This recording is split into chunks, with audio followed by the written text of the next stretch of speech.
So my people, my people, my people, I am live again. And Christ is God said, let them come and I am ready to slaughter some donkeys.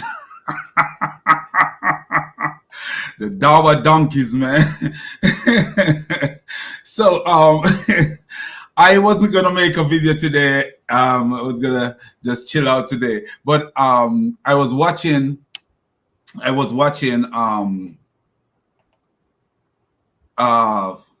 soccer film, and I saw something, and I said to myself, I said, wow, you know, this Muslim guy was on soccer film, and he make a statement, and I it's sad. Like, to be real with you, these Muslims are so sad. They're so desperate and sad. It's ridiculous how desperate and sad they are. God bless you, Dragon. Hello, Robert. RJ is here, and Christ is God. He's here. Anyone who is here, God bless you all. So it's so funny what the guy says. So we're gonna get into it real quick today because this is supposed to be something quick. So we're gonna get into it quick. So let's share what this guy said. But before we get into all that, I want to say all praises to the triune God, the God who is above all gods, the God who gives us wisdom to decipher things and to make sense of sensible things and to make nonsense of things that are nonsense. And as far as I'm concerned, Islam is nothing but pure nonsense. And so let's get into it. We're going to have a little fun, man. This guy is the most naive guy I've seen in a long time. But if you look at his face, you could tell that he is naive. Just looking at him, you could tell that he's a naive guy. And if you notice what he says in the video here, if you notice what he says here, let me see if I can. Okay. Shamsi wannabe get caught misquoting the Bible. And you could tell that he is trying to imitate somebody. And I think he watched a lot of Zakir Naik videos, Ahmed Deedat video, and this guy from Africa, from Kenya. I can't remember what his name is. He's a sheikh. His videos, because you see he have the same attitude. He behave in the same way. So we're gonna start from like about what is 12 minute 13 second. What we're gonna see, the arrogance of this little clown. You know, I don't want to be too hard on him because because he seems to be so naive and stupid, and sometimes, you know, we can't be too hard on stupidity. But look at this. So we're sharing. Don't just open your mouth if you don't know if you don't know it, please. He said, don't just open your mouth if you don't know your Bible. Come on, please. Appealing to the audience. That sound like who? Zakir Naik, right? And the guy from Ahmed Deedat, and also the guy from Kenya. Can't remember what his name is. Now listen. Misquote. Don't misquote. I'm here to teach you your book. You notice that arrogance, Zakir Naik, Ahmed Deedat, and the idiot from Kenya. You do nothing but misquote. Don't misquote. Show it. Show it. Open it. Why don't you want to talk about the Quran? So the lady is making a good statement. They don't want to talk about the Quran. Muslims are coward. If a Muslim come to talk about the Bible to me, it's my pleasure. It's the biggest pleasure talking about the Bible. If a Muslim want to talk about the Bible anytime, you know, it's my biggest pleasure. And what I don't understand about the Bible, whatever I'm not deep into, I could find the information elsewhere, because we are blessed with people, you know, that have that kind of deep knowledge. You know, we could go to our brother Sam Shamoun, because you know, he knows a lot by the grace of God and the Holy Spirit of God. He knows a lot of things. And you know, so we could find resources and I say, hey, we get back to you with this. But they don't, they hate talking about their Quran. When they get so defensive, you know, when they're talking about their Quran, it's crazy. Talk about the Quran, so they talk about the Bible. Yeah. The question. No, come on, go ahead. Go ahead. Jesus preached. Show it in the Bible. Show. So he said Jesus preached 8. Jesus who says, love your enemies and pray for them, those who persecute you. He didn't even say pray for them. He said pray for those who persecute you. He preached hatred. So Jesus who says, love your enemies in Matthew 5, verse 44 to 45, you could find that. Jesus who says, do unto others as you like them to do unto you. Matthew 7, verse 12, preach hatred. And I just want you guys to zoom in on something this little clown say. I can call him a clown because he's a clown, a little stupid boy. You know, I want you to zoom in on something that this little stupid boy said. Just zoom in on it. Show it in the Bible, then we can talk. Okay, let me What show they you. do, because they don't want to talk about the Quran, they talk about the Bible. The question is, does Allah teach you to love your enemies? So the lady is asked the question, does Allah teach Muslims to love their enemies? We know that Jesus said, love your enemies. We know that. We know that. As I said before, Matthew 5, verse 44 to 45,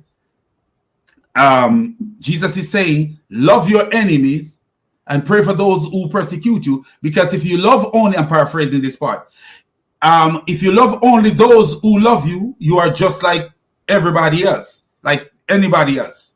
Literally, that's what he was telling you. But where can you find that kind of rhetoric in Islam? You cannot find that rhetoric in Islam at all. Because Islam teaches you to be wicked to your enemies. Matter of fact, Muhammad says when you meet the Christian and the Jews on the way, you must drive them to the narrowest part of the road. When you meet them on the road, you drive them to the narrowest part of the road. This is what Islam teaches. So the question goes out to this little naive boy. Where does Islam teach you to love your enemies? Cannot find it. And what he want to do, he want to keep his mind talking about Jesus teach hatred, teach that Jesus teach hatred. And look how far his little stupid mind is going to lead him. How dumb he is really. I can't help myself calling these people dumb. I really can't. You know what? Which group are you talking about? What group? You want to join? The Quran, but because the Quran it's teaches free. you love your enemies. Nah. The Quran No, doesn't, don't tell me. Allah doesn't have a relationship with people, they're slaves. We are children of God and we have a You are the relationship. slave of God. I am. Notice he switched it back. He said Jesus teach to hatred. Then he says you are the slave of God. You are the slave of God.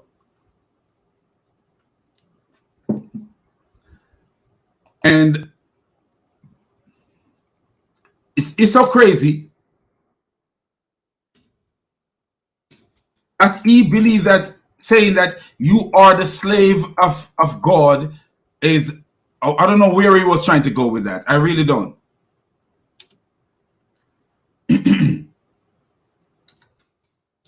I don't know where he was trying to go. Where his mind was trying to lead him. It's just ridiculous. So he said, Jesus said that you are, so you are the slave of God. First, what did he say? Jesus teach hatred. And when they said, go ahead, find it. Where, find it. Then he came back, you are the slave of God. Because let me tell you what's going on in their head, man. You ever make one pot meal Have you ever make a one pot meal where you are putting everything in there? You're putting the chicken. You're putting the goat meat. You're put something like a goulash or what they call it here in America. I don't even know what the name they call it here in America. And you're just putting everything into the pot and stirring the pot up. That's how their brain operate. Their brain is just in such a disorganized way that they cannot stay on task. They cannot. Islam give them attention deficit disorder, ADHD. If he says Jesus teach HH, and then you're a slave of God, and I'm like, wow, why did you switch from that to not something else? No. Okay, so you are a sheep. This is the part that made me so. He said you're a slave of God. So Jesus teach HH. You're a slave of God, and you're a sheep. So what is Muslim called? They are called Abduls, Abdullah, Ibn Masud, Abdullah this, Abdullah that, Abdullah all over the place. What it mean? Slave of Allah, right? So is it hatred to call a Muslim slave of Allah? Because he said Jesus teaches hatred, and they said where? And he says, Jesus call you the Bible call you a slave. So to call someone a slave, that means it's hatred. Is that hatred? Then he said, Jesus call you a sheep. And listen what he's gonna say. Sheep is not a slave. And the Bible says Sheep is not a slave. the Bible says Oh, you said slave. Then he said, sheep and slave, which one is worse? Did you hear him? Listen to him keenly. The guy here, his voice is very loud, like mine. So it's hard to hear what he's saying because he have a softer voice. But he says, slave or sheep, which one is worse? The Muslim actually say, slave or sheep, which one is worse? And listen to him. Slave. You are the slave as well. Come on, show it to me. Romans You've been looking. Jesus says that I'm I waiting. am the good shepherd, and the Romans shepherd puts 6, his life 6, on the For life his for his sheep. sheep. Yeah, good shepherd give his life for his sheep. Which proves again that Slaves Jesus of was God. crucified. So the point the lady make is so is good because Jesus called us his sheep, and he said, I am the good shepherd. The good shepherd gave his life for the sheep. Literally, a shepherd who have sheep, like a shepherd, a real shepherd with sheep, like the animal sheep, would not die for the sheep because the sheep is not as valuable as the shepherd. If a shepherd, a real shepherd, like who have the animal called sheep, would not die for his sheep.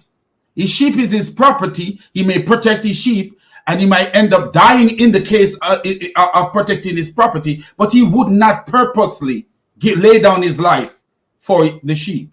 No, he wouldn't. Because what? If I was a shepherd, I would not die for the animal. I would not purposely die for my animal. My animal is to sustain my life. So why would I give up my life for my something that I use to sustain my life? No, that would be stupid. But Jesus is telling us the value that he put on us is that he is the good shepherd, better than all shepherds. And he laid down his life for the sheep. Literally, when we go to the Bible, Jesus actually says that no one take his life from him. No one take his life from him. He laid it down so that he will take it up again. So what is that saying to you? He's telling you that he valued the sheep so much. So when he said Jesus called you a sheep, would Jesus call you a sheep? Is that a bad thing? And then he said a sheep is worse than a slave. How is a sheep worse than a slave? In Islam, it teaches that a free man should not be killed for a slave. Islam teaches that a free man should not be killed for a slave. And let me see if I can find this hadith where a free man should not be killed for a slave. So how is it, if Jesus is telling you he laid down his his life for the sheep? If Jesus is telling you that he laid down his life for his sheep, how is it equal to a Muslim being called a slave of Allah? It's not. It's not the same. It's not the same. And being called a slave is worse than Jesus calling us his sheep, because Jesus is telling us that he will die for his sheep. But in Islam,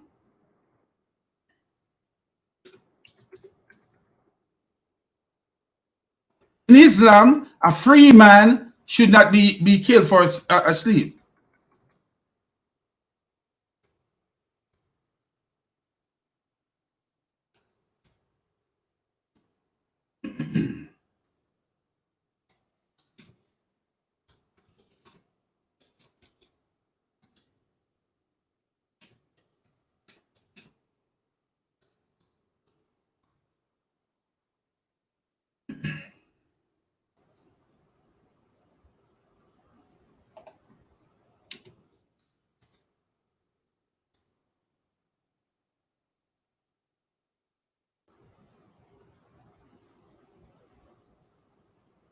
Let me show you. Sorry.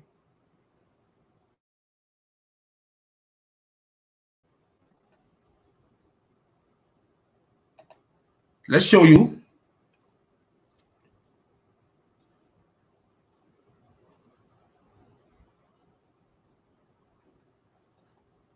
So in Islam, we know that a free man in Islam, according to Islamic narrative, a free man is not supposed to be killed for a slave. Muhammad actually give a verse, Surah 2, verse 178, that actually says, in retaliation, when you're retaliating, in those days, people used to retaliate. If you hurt someone from another tribe, the other tribe come and they retaliate. Muhammad told them when they're doing retaliation, they must kill a free man for a free man, a slave for a slave, and a woman for a woman.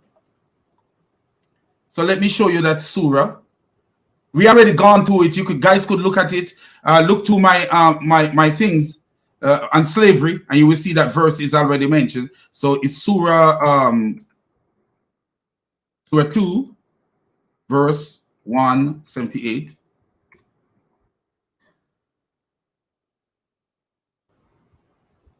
Let me show you this.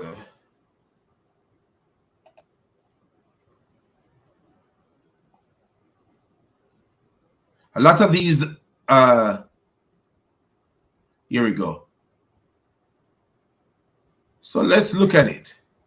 I was trying to find some literature that I have on it, but I couldn't find it. But this will suffice just to show you the mindset that a slave is not equal to a free man in Islam. We could see that. Look at this. This is Surah 2, verse 178. O believer, the law of retaliation is set for you in case of murder. A free man for a free man, a slave for a slave, a female for a female. And guess what was happening? Guess what was happening at the time? It was tribes feuding, and there was a bigger tribe who says, hey, anytime you kill a slave from us, we are going to kill a free man. And anytime you kill a woman, we are going to kill a man. And anytime you kill one man, we are going to kill two men. And Muhammad's wisdom is this. No, don't do that. If they kill a free man, then you kill a free man.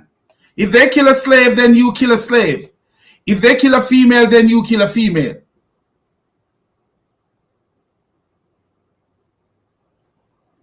Literally, that's what he says. So if they kill a slave, you kill a free male, a slave, So as a master, a free man could do the murder, but then a slave end up dying. A free man could do the murder. Ibn Kathir came later and tried to water this down. Ibn Kathir came in the 1400s and he tried to water it down and tried to make tafsir to make it sound like it was something different. But if you look at earlier before Ibn Kathir, people from the 700s, you will see that no, it actually meant that a master should not be killed for killing a slave. So it literally, he was saying that Muhammad was saying, kill a slave from one tribe when a slave from another tribe is killed, regardless if the of who the murderer is. Retaliation.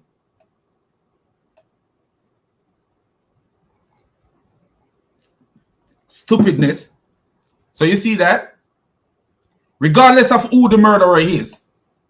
But Ibn Kathir came later and he, with damage control mode, and he wanted to lessen this and make it look like, oh, that's not what was being said. But if you look at all the earlier scholars and stuff before Ibn Kathir, they actually says that's what it is all about. But the funny thing about this little clown, they say Shamshi wannabe, and we're going to show you something that Shamshi says, and you will see the stupidity. But notice the stupidity that these people are teaching us.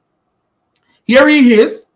He may be Britain born, and he may not even be Britain born.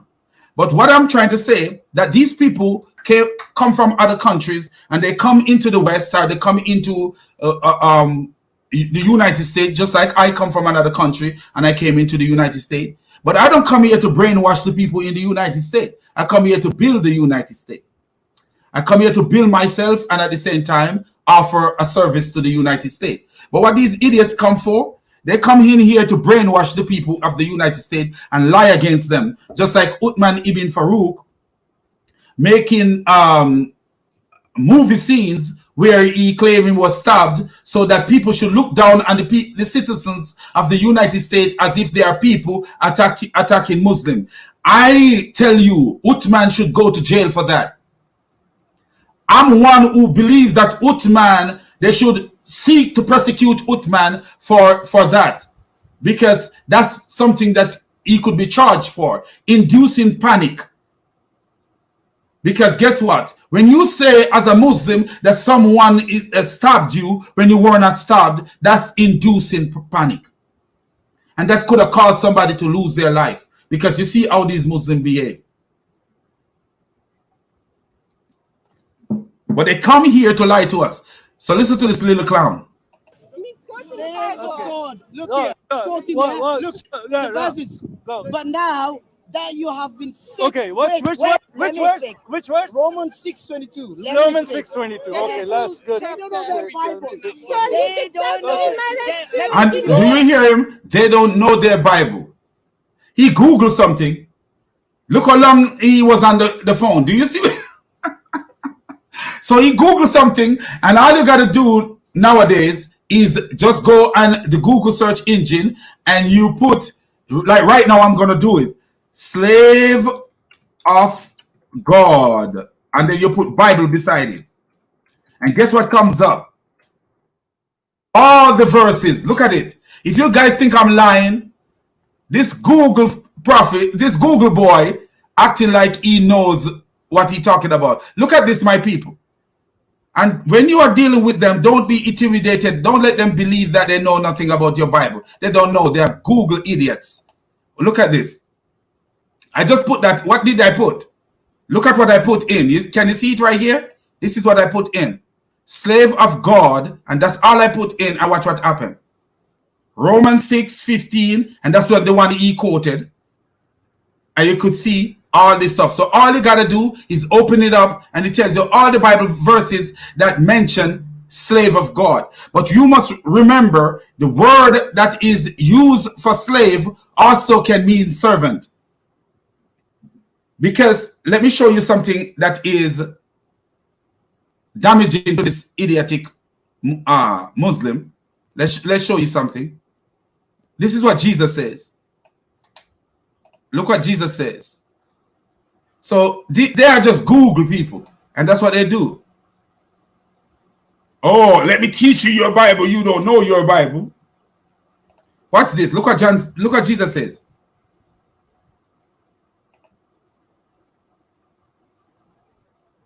Look what Jesus said to us. I no longer call you servants, because a servant does not know his master's business. Instead, I call you friends, for everything that I learned from my Father, I have made known to you.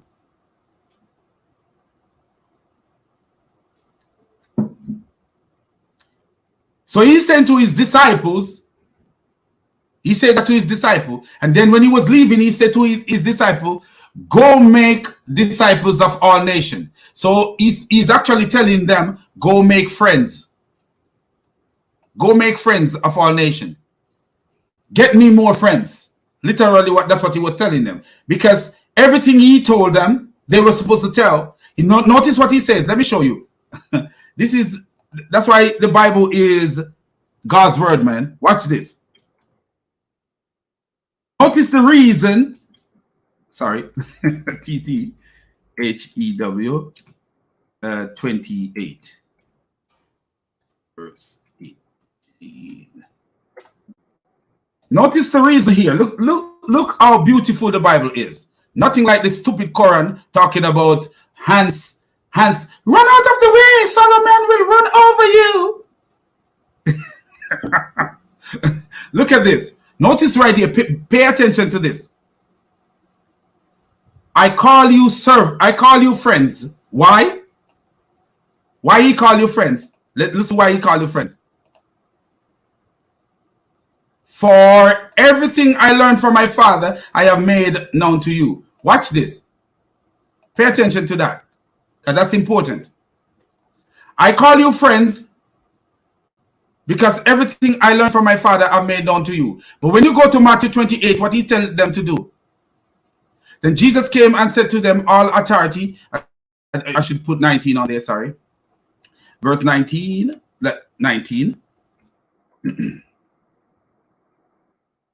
18 to 19. That's when you get the full understanding of it. But look at this, my friends. Then Jesus came and said unto them, all authority in heaven and earth has been given to me.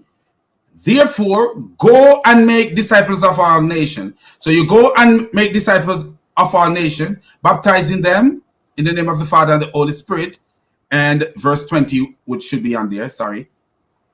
You know, that's one thing I need to start learning. The Bible, how to recite the Bible straightforward. I'm working on it. But look what verse 20 say. Teaching them everything that I have commanded you.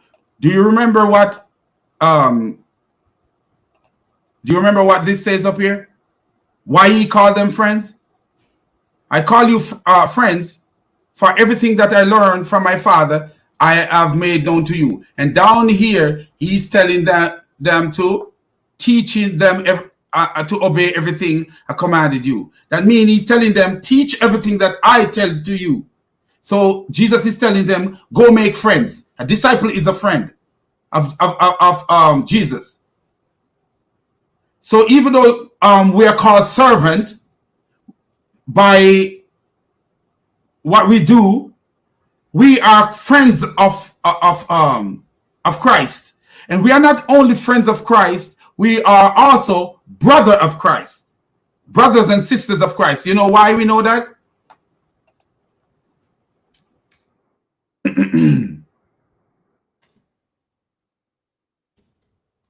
Let me show you why.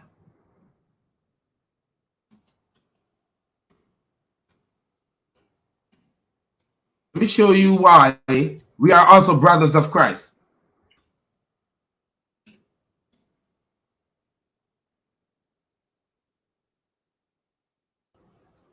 Let me show you. I'm just going to read that for you guys.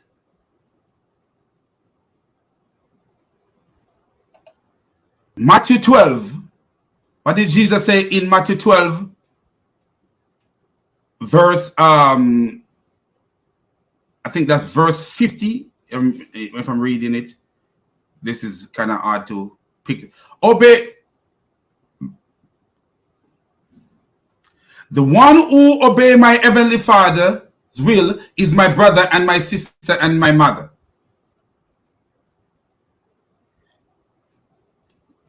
Do you see that? The close relationship that Jesus have with us. The one who obey my Father's will is my brother and my sister.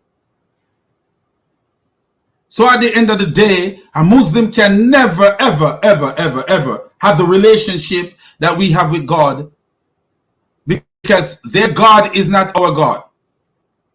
Their God is not our God at all. And they can never have the kind of relationship that we have with our God. Their God is not that kind of God. Their God is a slave master.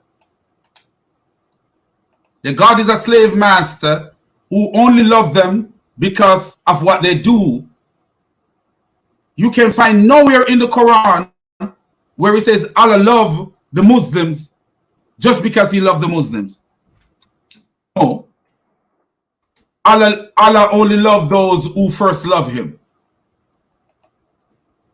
Allah only loves those who first love him. If you don't love Allah, Allah don't love you.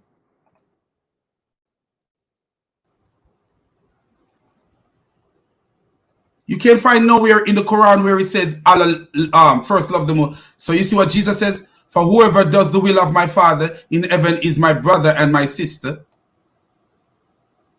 You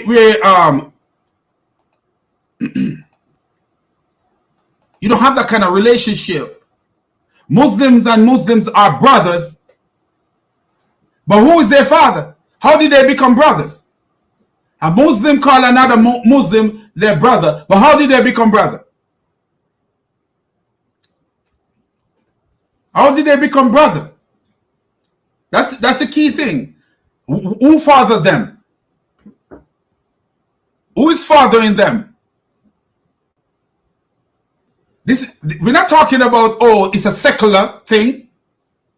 So in a secular world, they have brotherhoods. They have different brotherhoods in secular world.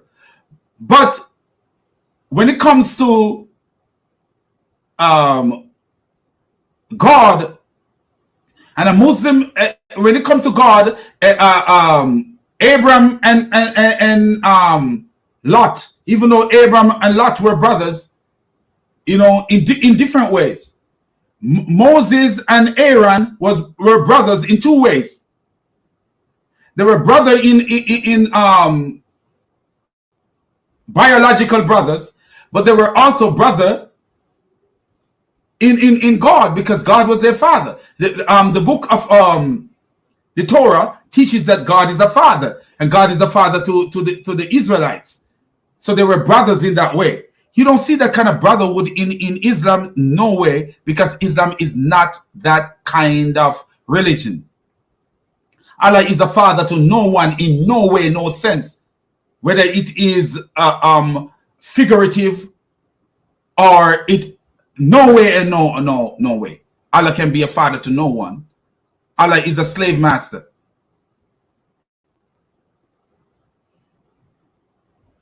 But let's get back to the video, because we want to show you guys how narrow-minded these little clowns are. Abduls, very narrow-minded. Very narrow-minded people. I've never. It's just like they gave up their brain to become Muslim. This is literally, that's what I feel like happened to them. Like let me forget that I have a brain, and then I will become a Muslim. Listen to him.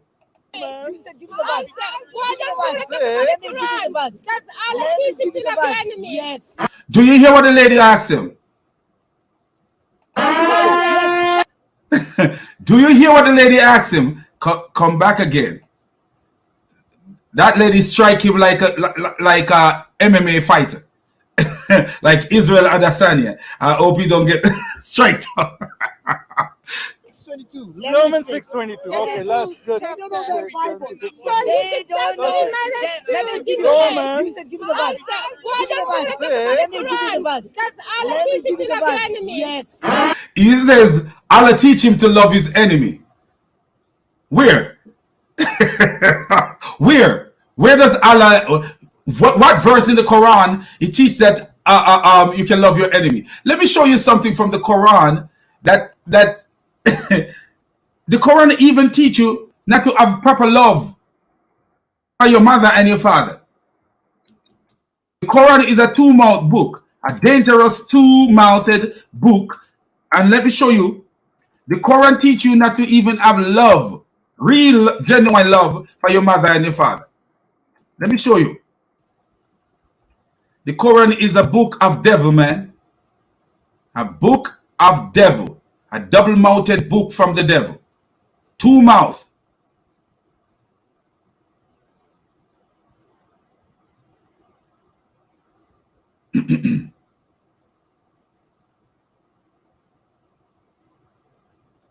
So look at this. Even though this is not the best of the translation, and I will show you another translation, but let's look at this. Oh, this is a dangerous book, man. Dangerous book. Dangerous book. Let me show you. This is Surah 58, verse 22. Quran 58, verse 22. You will never find a people who truly believe in Allah and the last day loyal to those who defy Allah and his messenger. If you notice, it says loyal here. So you won't be loyal to your parents. If your parents defy Allah, say your parents don't believe that Allah is God or Muhammad is a messenger, you're not loyal. You don't have to be loyal to your parent. Notice what it says. Even if it were their parents, children, sibling. Oh, you don't have to be loyal to your children, your sibling, your extended family. But look at it. Let's go back a little bit. It's not loyal. Let's look at this. Let's look at somewhere else. Look what this says. You will never find a people who believe in Allah and the last day having affection. What affection mean? Love. So you don't have to love your mother and your father. Even if they were their fathers and their sons and their brothers and their kindred. So don't love your father.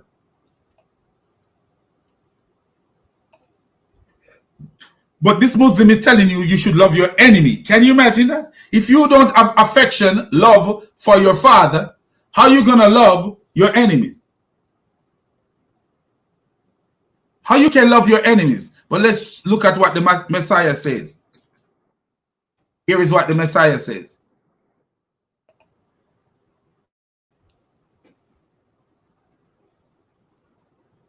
Here is what the Messiah told us. Love your enemies and pray for those who persecute you, that you may be children, not slave, but children of your Father in heaven. Do you see that? But you may be children, not slave, but children. So we are called servant of God because what? Children can be servant of their father. But we are not slave of God. We are servants of God. A child can be servant of their father. I used to be servant of my father. I used to clean his boot and do all kind of stuff. That's a servant role. Servitude. Whenever you are in servitude, then you can be considered a servant. I am a servant right now. A nurse is a servant. A nurse is a servant of the patient. But what kind of servant are we? Are we like, oh, slaves? No. We are servant. But we are not servant that are looked down upon. like you're just a slave. No. But anyway, let's continue with the dumbness of this Abdul, because he's gonna say something that I want you guys to catch. How stupid these Abduls are, man. He's young, but he look like he's young. He might not be that young. When I was his age, I was sending my siblings to helping them to go to teachers college. I don't know what about this guy. So I didn't consider, when I was his age, I was a man. Wait. Go to Quran 60, chapter 60, verse 8. Love is there. Go. He said, Quran 60, chapter 60, verse 8. Watch this. Love for who? Love for who? He said, go to Quran 60, verse 8. Let's see what Quran 60, verse 8 say.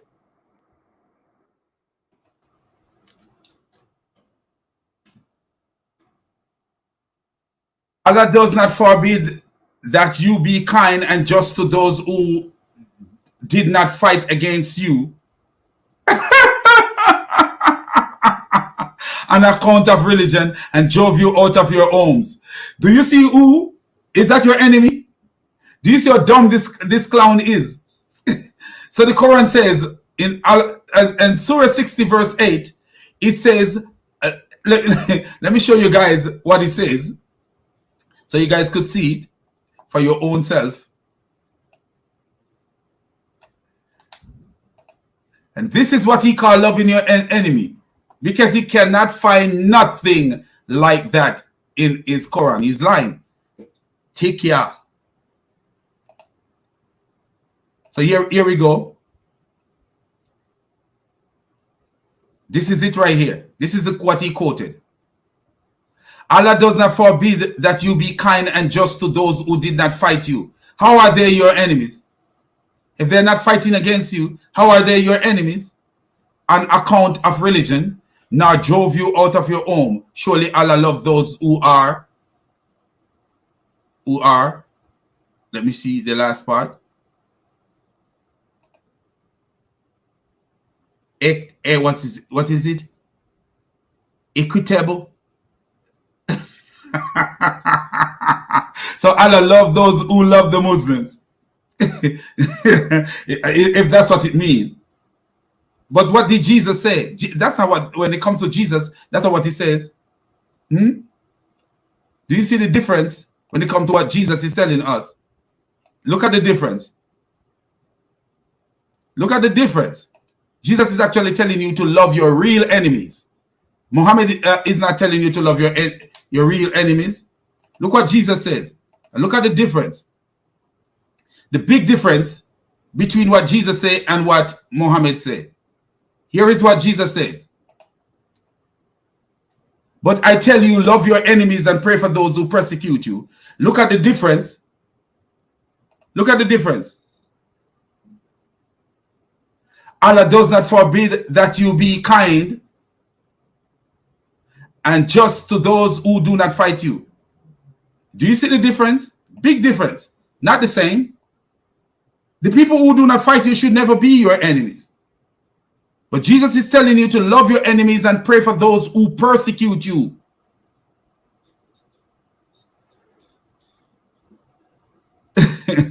What a Abdul, man.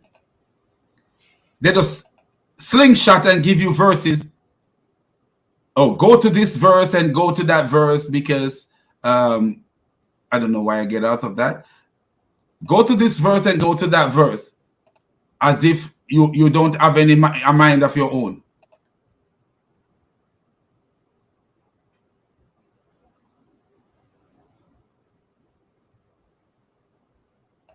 You don't have a mind of your own. Go there and show me that verse in the Bible like that. He said, show me that verse in the Bible like that. Do what we just did. He told the lady, he told the lady, go to Surah 60 verse 8. When we go there, what does the verse says? Love those who love you. That's what it actually says. If you translate it or interpret it, it's actually telling you to love those who love you. But what did Jesus say? Love your enemies and pray for those who persecute you. Then he said, show me a verse like that in the Bible. But he's going to teach you the Bible. In the beginning, he boasts, let me teach you your Bible. And tell me now, is he teaching us a Bible? Or he's just making a fool of himself like they always do? Headless clown. Which one? Quran 60, verse 8. Chapter. Do you see? We already read and show you guys Quran 60, verse 8. And what he says, do you see anything in Quran 60, verse 8 that tells you that you love your enemies? Read it yourself. There it is on the screen. Allah does not forbid that you be kind and just to those who did not fight you on account of religion, nor drove you out of your homes.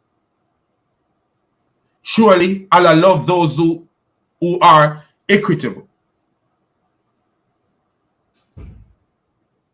Now you take the comparison from Jesus. But I tell you, love your enemies and pray for those who persecute you. How are these verses the same? Not the same. Totally not the same. This is like comparing darkness with light. And he don't see that because he's blind. He's living in a blind world. 60, verse 8. Wait. I'm showing from the Bible Jesus is a killer and murderer. No, do you hear what he says? I'm showing from the Bible that Jesus is a killer and murderer. Watch this.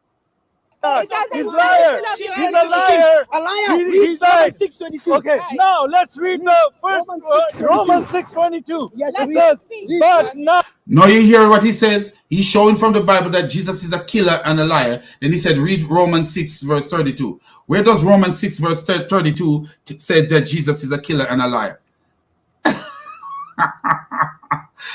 Do you see this stuff? This is what they want to come into our country and teach us.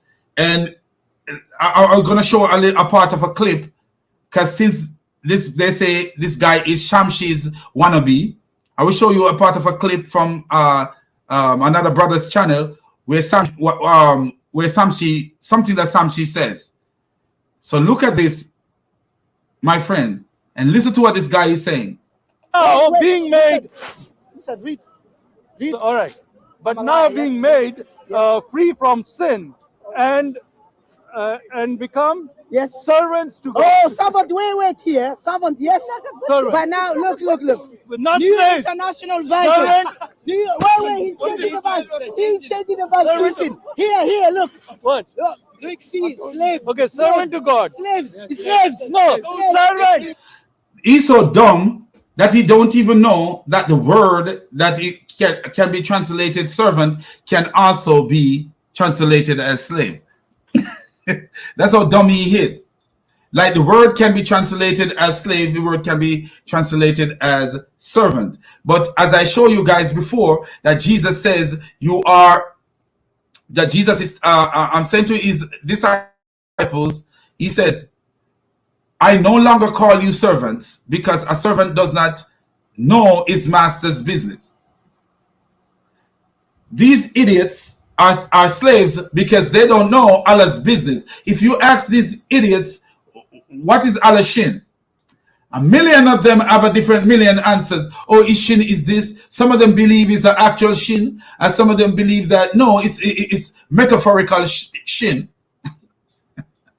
If you ask them what is Allah's hands, they can't tell you. They say, oh, so it is this, because Allah don't let them know his business clearly, because the Quran is clear, so they cannot tell what these things are talking about, what he's talking about.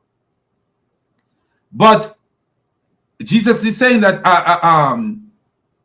a servant doesn't know the master's business. So you are not a servant. He said, I call you friends. You are friends. So, I'm a friend of Christ. Can you imagine that? that you're a brother and a friend of your God. That's the most beautiful thing, man. You are a brother, a sister, and a friend of your God. The one who created you came down to earth, become your brother and your friend. You want a greater love than that? Can you show me a greater love than that? That the God of creation, the Almighty God, the one who created you, came down to your level as your brother and your friend. Where can you find that in Islam? Where can you find that in Islam? He came down as your brother and your friend and as your example. It's not like Allah telling you, oh, Muhammad is your perfect example.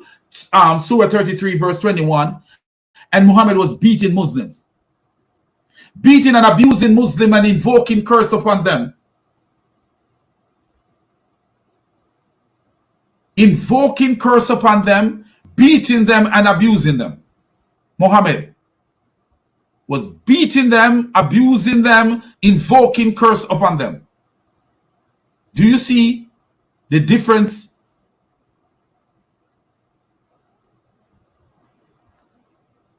Do you see the difference? Muhammad was invoking curse upon the Muslim, beating them, abusing them, calling them all kind of names and abusing them.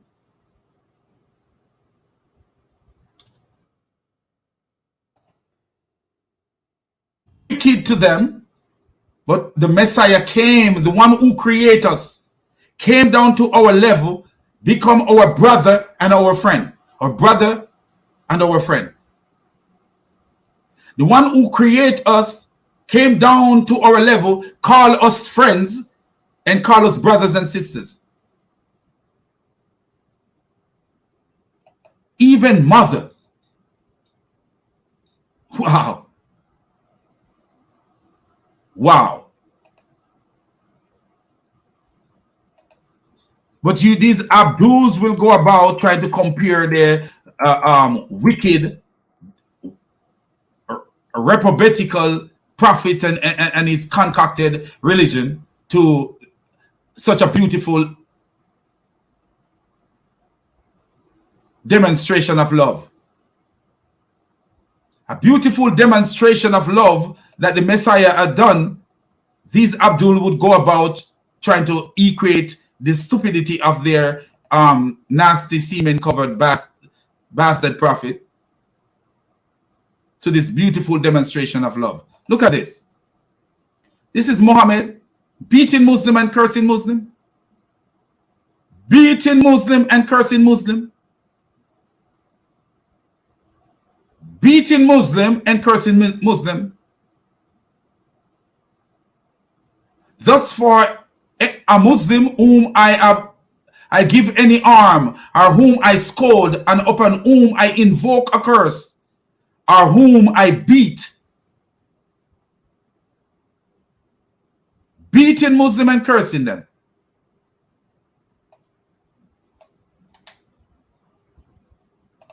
Beating Muslim and cursing them.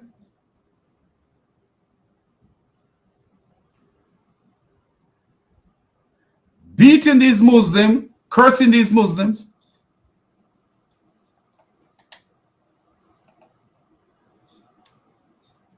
And what did Jesus come and do to it? The creator of the universe came down to our level.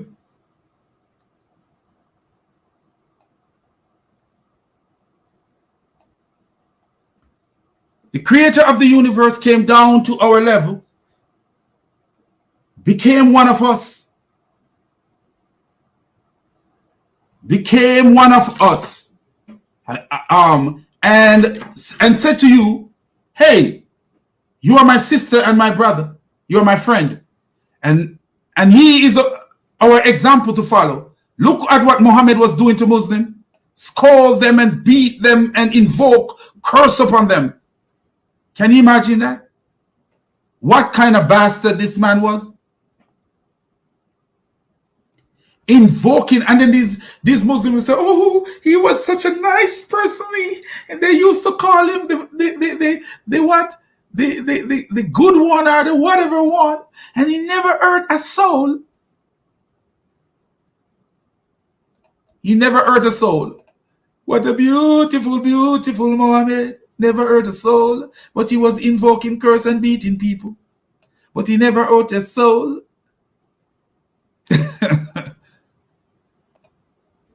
Nothing comparable. They have nothing to compare to our religion. All they do is their mouth. Beat off their big, stupid mouth. Because they have a mouth to use, so they talk. Nothing to compare to our religion. Can you imagine that? Muhammad is the perfect example for you to follow. Man.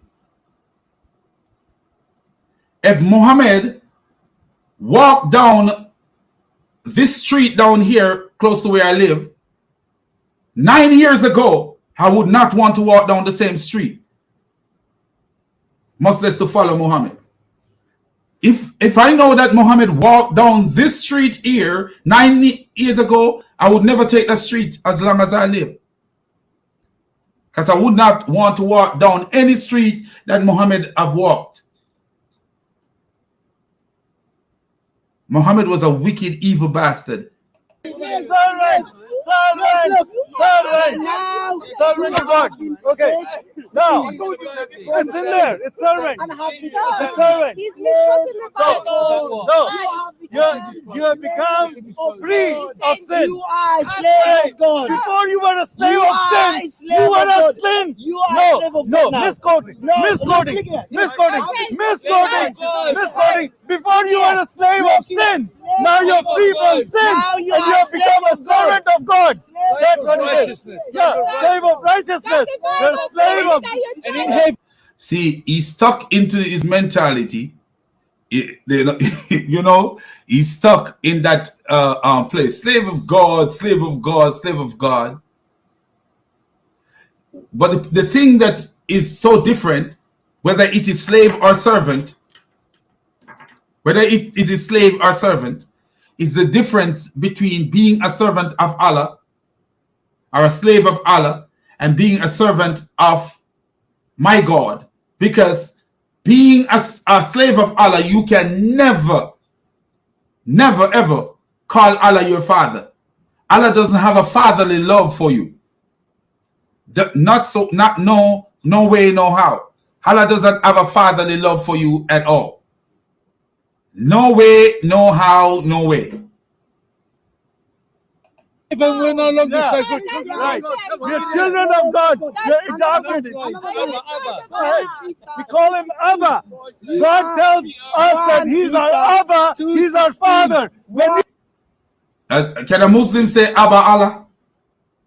Can a Muslim say Ab Allah? Abu Allah? Ab Allah, whatever. You can't say that. That would be shirk, man. Allah don't have a son or a daughter. We pray to God. He said, our Father in heaven. Jesus said, when you pray, pray our Father in heaven. Can you pray to Allah, our Father in heaven? No, you can't. If he's our Father, he's not our slave master. You have a slave master. You are a slave for your master Allah. We are the sons of our Father. Our Father who's in heaven. Oh yes, here it is. You're a slave of God and a sheep of Jesus. This is the part I want you guys to pay attention to. Oh man, this little boy, whose son is this? Man, it's crazy, man. Somebody need to come and get their son out of the park, because he don't have much sense at all, and go teach him to have sense. Be thy name. Did you hear what he said? Sheep are animals. Our God is a. You are animals. So he says we are sheep of Jesus, so we are animals. Father to us, not Allah. Allah is a father to no one. He said Jesus says you are an animal, because Jesus call us sheep. Then we are animals. So Jesus is saying that you are my brother and my sister, and I'm your shepherd. So that make you an animal.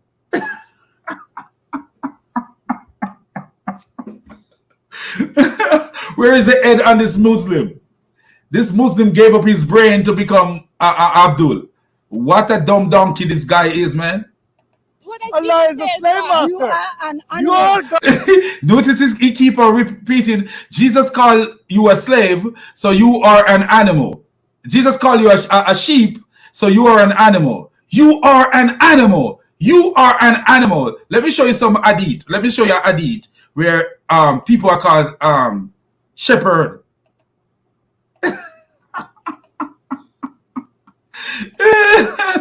What a dumb, idiotic donkey. Man, where is the brain on this idiotic clown? Let me show you. So here is the hadith. If you notice here what it says, a man is the shepherd of his family. So if the man is the shepherd of his family is the sheep of his pastor, right? Isn't that true? Logic. Not God logic, but logic. And this is from Al-Adab Al-Musfrad. So this is from the Hadith. And what she says right here.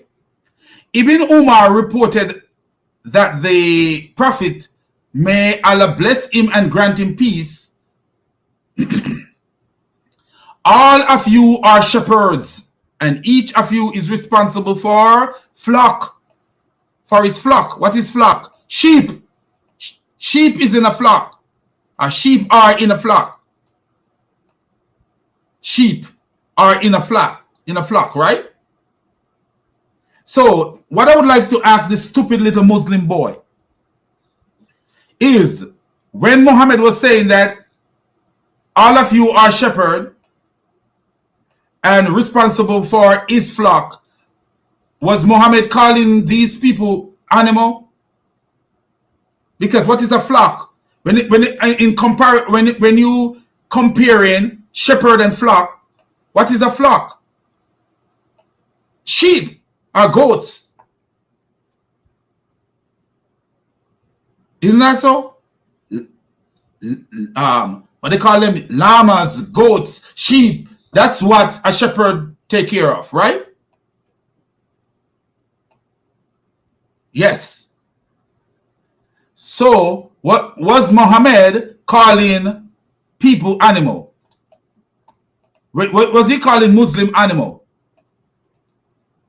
And what he says here, a man is the shepherd of the people of his house, and he is responsible. Look at this. So a man is a shepherd of the people of his house, meaning that a man, the people of his house are his sheep. His sheep, sorry, you don't have an S on sheep. Are his sheep, right? His flock, his sheep. So was Muhammad calling the people in a man's house animal? A woman is a shepherd. Look at this. A woman is a shepherd of the whole soul of her husband, and she is responsible. So what that says, is that saying that the woman is better than the people in her household because she's the shepherd and they are the sheep? Figuratively speaking, they are her flock.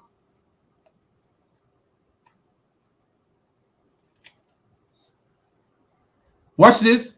Each of you is a shepherd and each is responsible for his flock. Do you see that?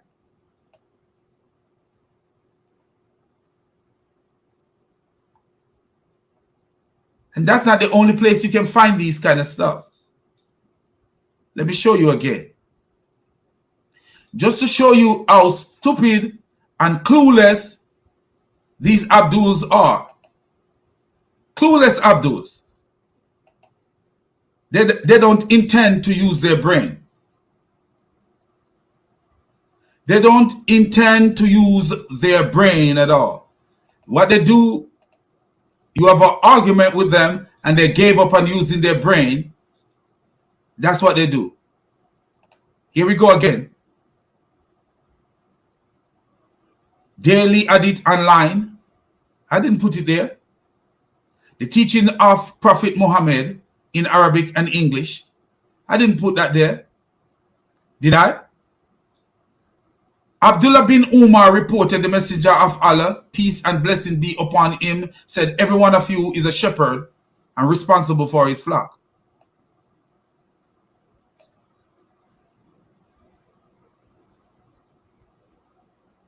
Shepherd and flock. What is a flock? You ever heard a flock of people? No, a flock of sheep. Is that what it is? A flock of sheep. So when people are called sheep, it's not literal. It's a figurative language, a matter of speaking.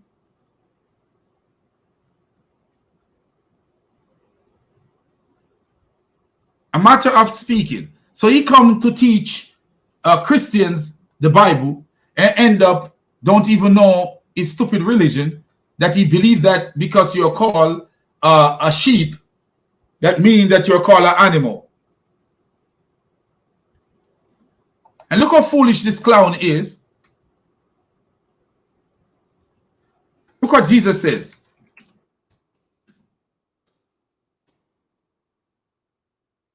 Look what Jesus says. Just to let you guys see how stupid he is. Look at the language of Jesus and you will see that us being called sheep is on a great level. Not just on a mere animal level. I am the good shepherd. The good shepherd laid down his life for the sheep. I would like to ask this dumb Abdul if he would give up his life for a sheep, a real animal. Would you give up your life for an animal? No, I wouldn't. I wouldn't. Notice what he says. The hired servant is not the shepherd and does not own the sheep. So when Jesus is actually saying, yes, I am God right here. Literally, he's saying that I am God. Because guess what? Guess what? We are likened to the sheep. And Jesus is saying that he owns us. He owns us. Is that what he's saying here? Look at this, my friends. He said the hired servant does not own the sheep. The hired hand does not own the sheep. But he's saying that I own the sheep. How can a man say, hey, I own you? Only God is the owner of mankind. But Jesus is telling you the hired hand is not the shepherd and does not own the sheep. So when he see the wolf coming, he abandoned the sheep and run away. Then the wolf attacked the flock and scattered it. The man ran away because he is hired hand and cares nothing for the sheep. But listen as Jesus continued. I am the good shepherd. I know my sheep and my sheep knows me. Just as the Father knows me, I know the Father. And I lay down my life for the sheep.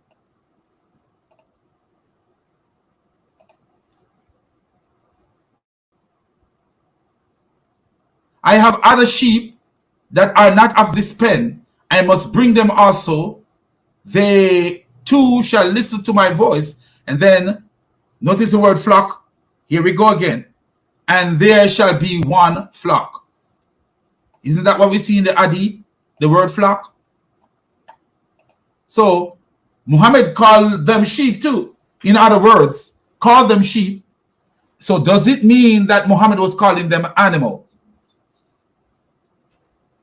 But Jesus called you an animal. Jesus do worse. Jesus called you an animal. What a dumb, stupid, headless clown.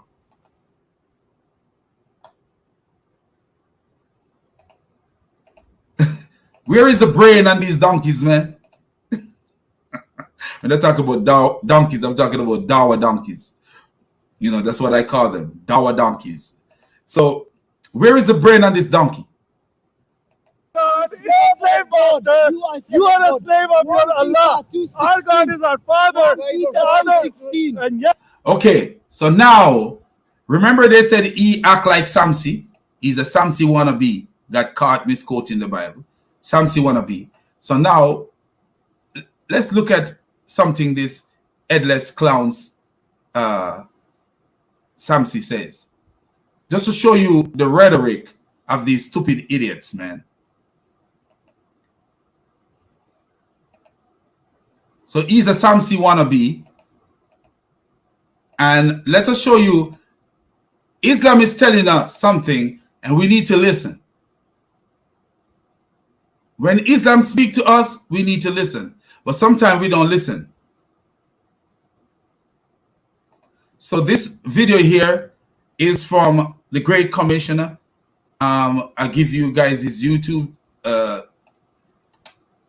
channel over. You guys could subscribe if you want to subscribe. But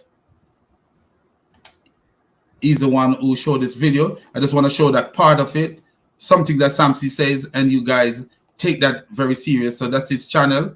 If you, it's in the chat. If you want to subscribe to his channel, it's in the chat. Watch this. Look at this right here. You're going to see something that Samsi says that is done. Interrupted. Who's that? Interrupted. When you look at Dr. Imkan, the translator of Sahih Bukhari, Who's that? and the Quran into English, right? Bro, right? Allah revealed Surah Bara at repentance. This is the same one he's talking about, Surah October. Bara, yeah, correct. The order to discard all obligations, all covenants. That means Hudaybiyah. All vows. No, it doesn't mean that. Lie. Yes, it does. Lie. No. Yes, it does. It doesn't mean that. Wait No. a second. No. Don't lie. He's lying panicking. against Islam. He's panicking. I'm not panicking. Prove to me I'm lying. Okay. Okay. And You made the claim.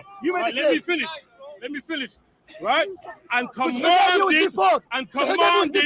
Muslim. Do you notice the guy is talking and he's trying to talk over the guy?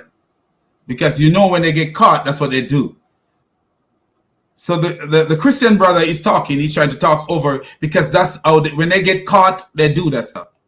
To fight against all the pagans as well against the people of the scripture, Jews and Christians. If they do not embrace Islam till they pay the jizya, right, with willing submission and feel themselves subdued. So that means until they pay the jizya.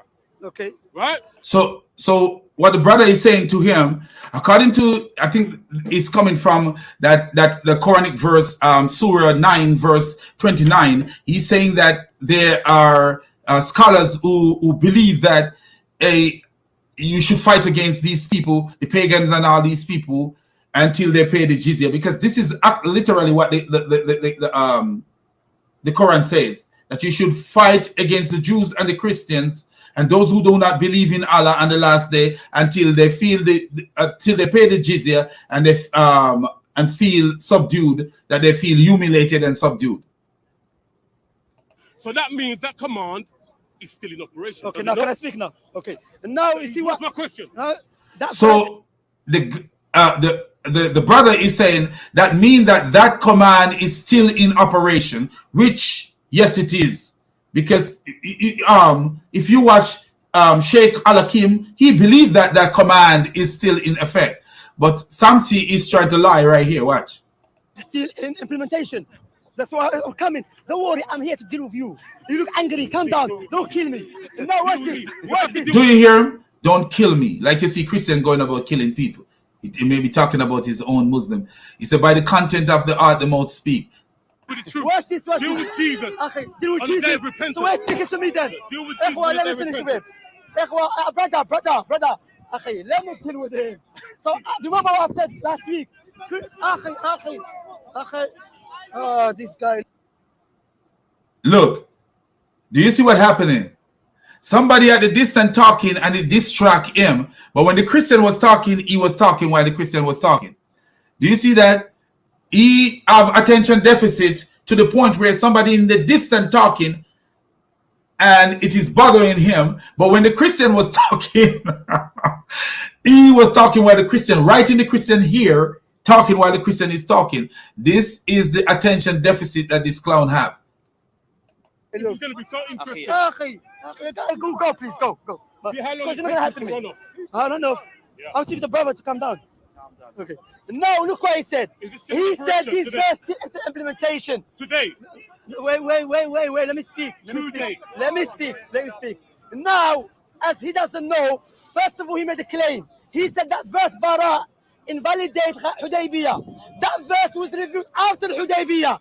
When Hudaybiyah was invalidated. Why are you cutting me? You cut me. So it's okay to cut me. You know him. Whatever I'm gonna say, he doesn't accept it. So him, he's like, you're not. He's lying, literally lying. Literally lying. Listen to this. Are you accepting anything I say? Because there you go. I tell you. So just carry on. So when we're gonna talk then, take off yourself. No, listen. That's it. You can have your opinion. I want the people to hear. Yeah, I'm gonna speak now. Right. Yes. Okay. Carry on. So that verse, as the scholars mentioned, Sheikh Salih al-Sheikh, is not an implementation. Do you know why? Because that verse was revealed.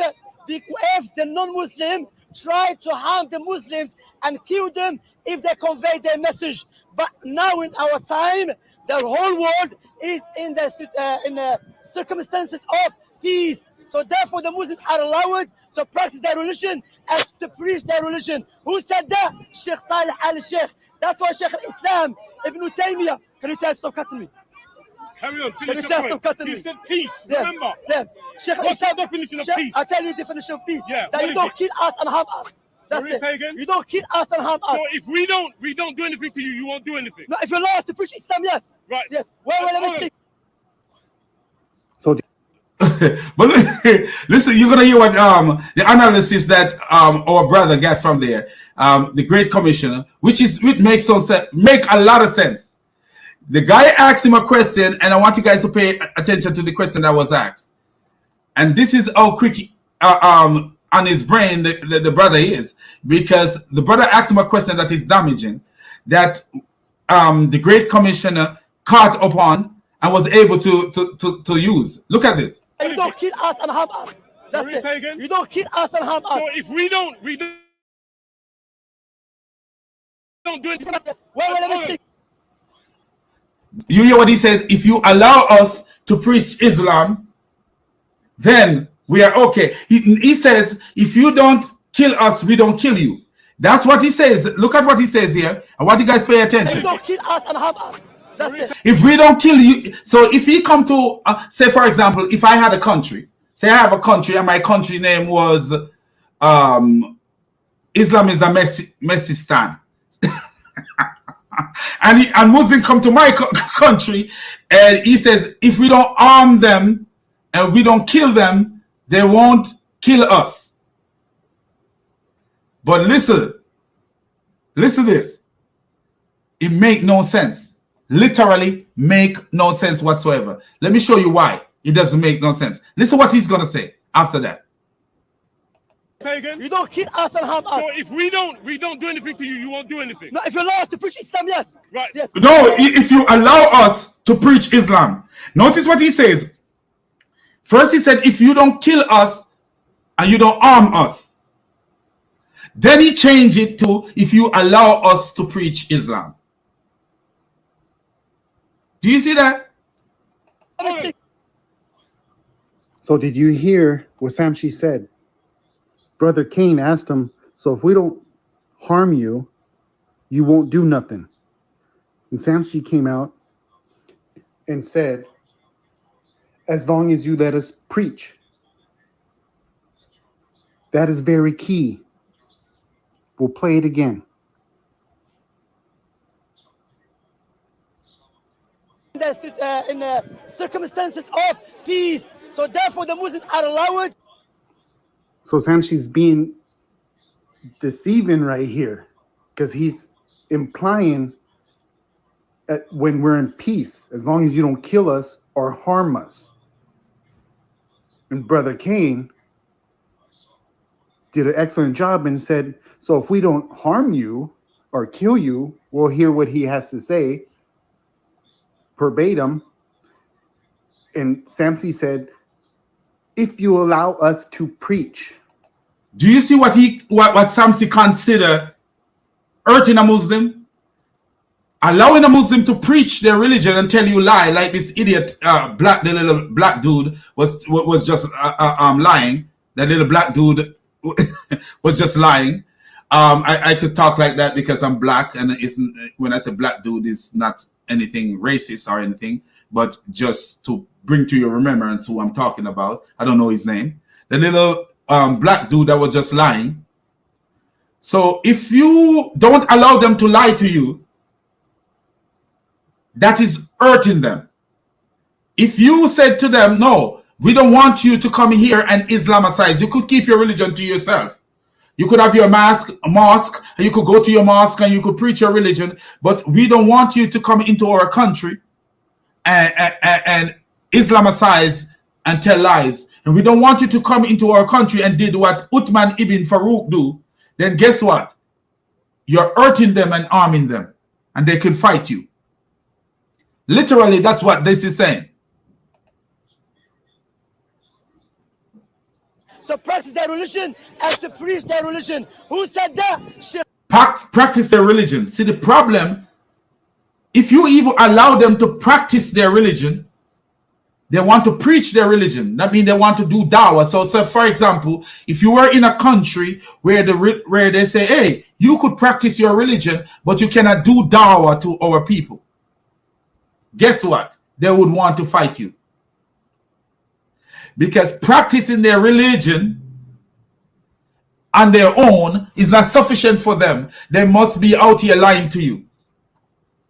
Just like you see that little headless boy was lying a while ago. Say, Jesus called us animal.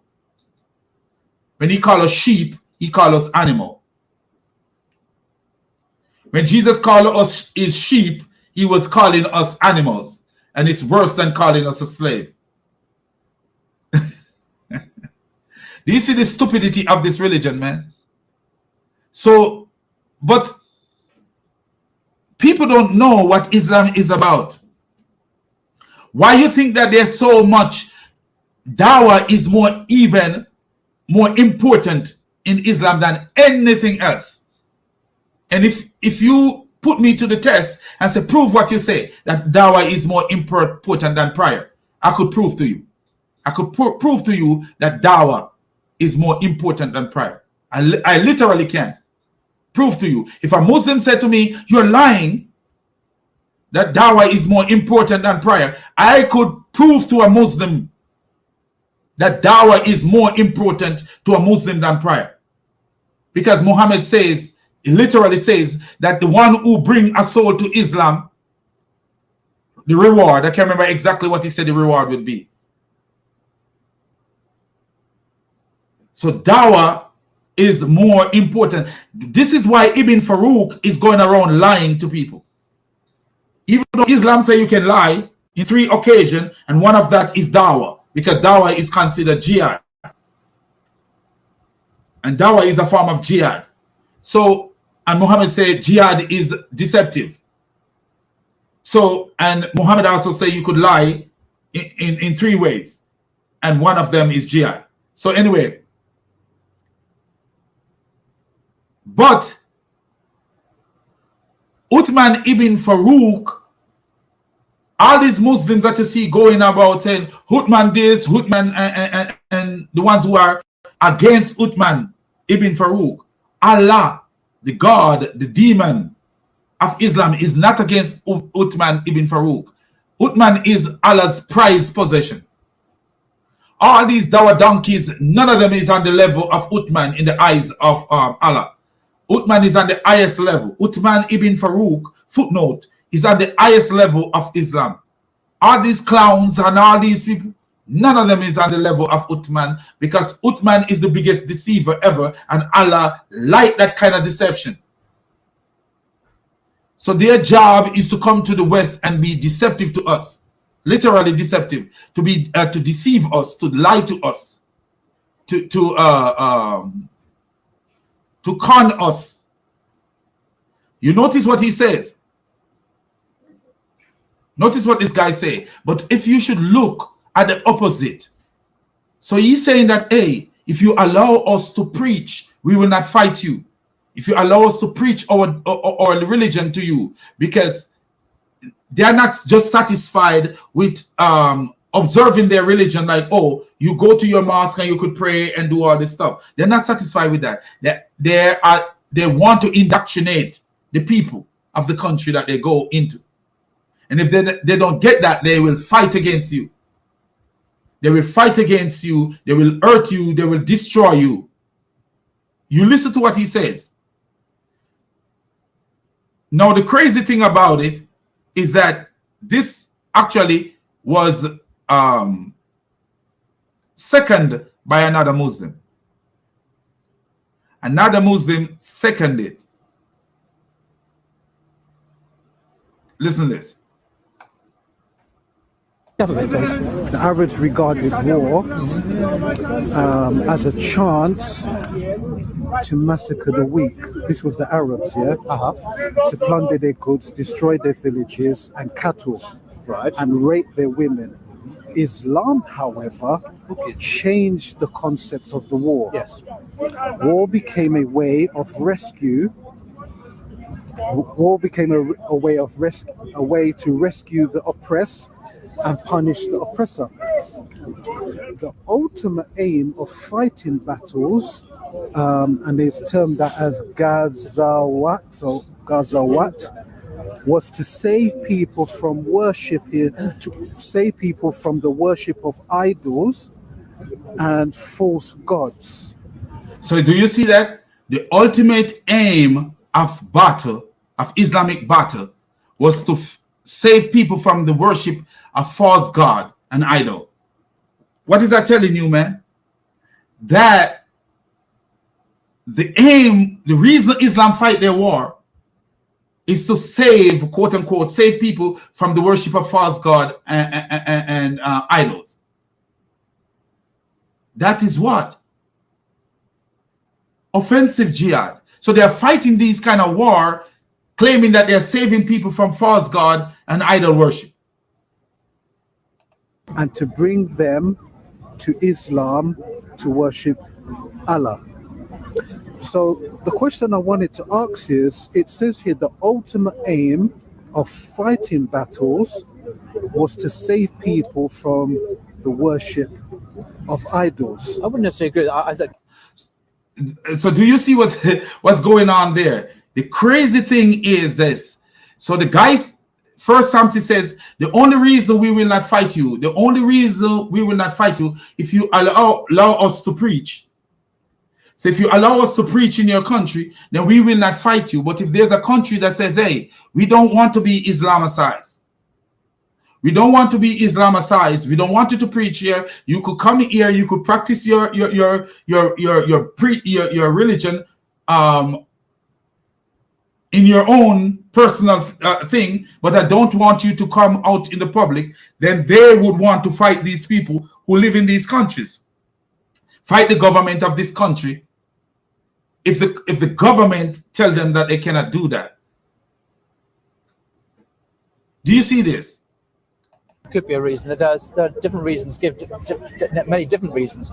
You can fight a battle in self-defense. Doesn't mention that there.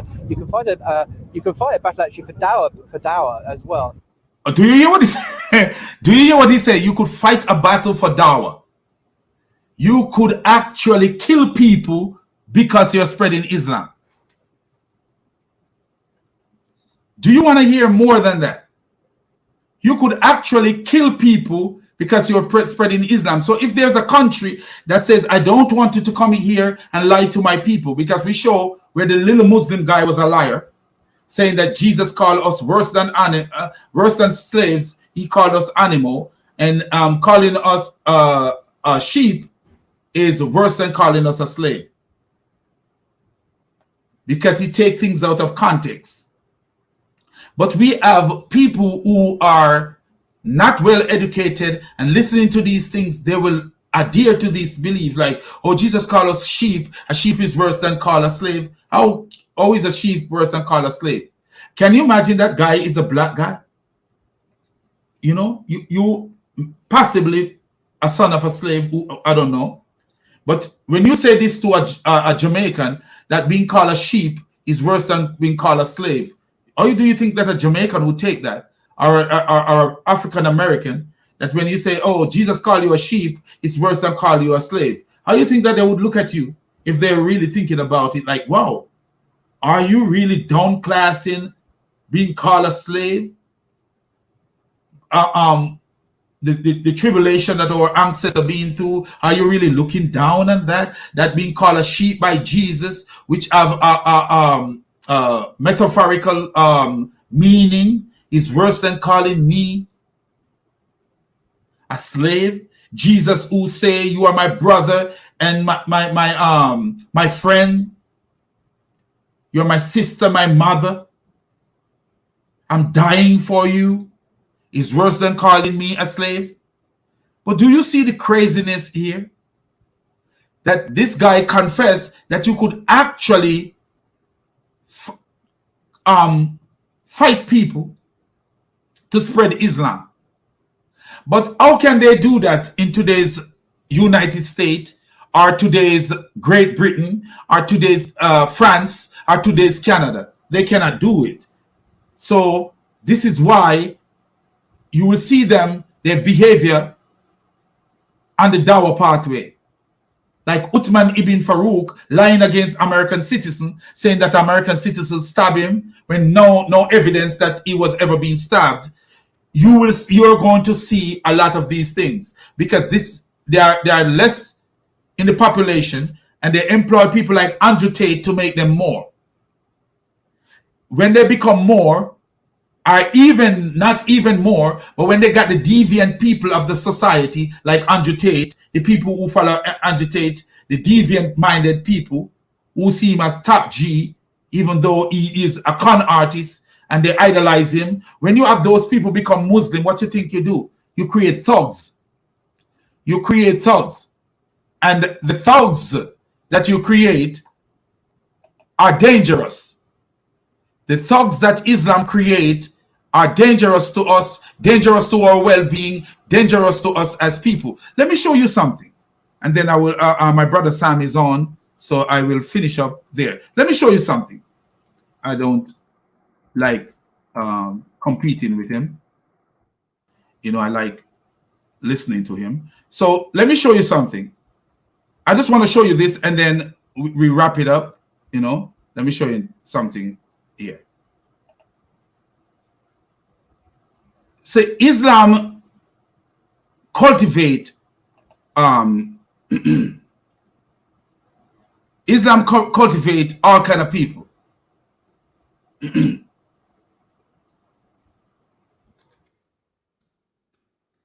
And we have to take these things into consideration.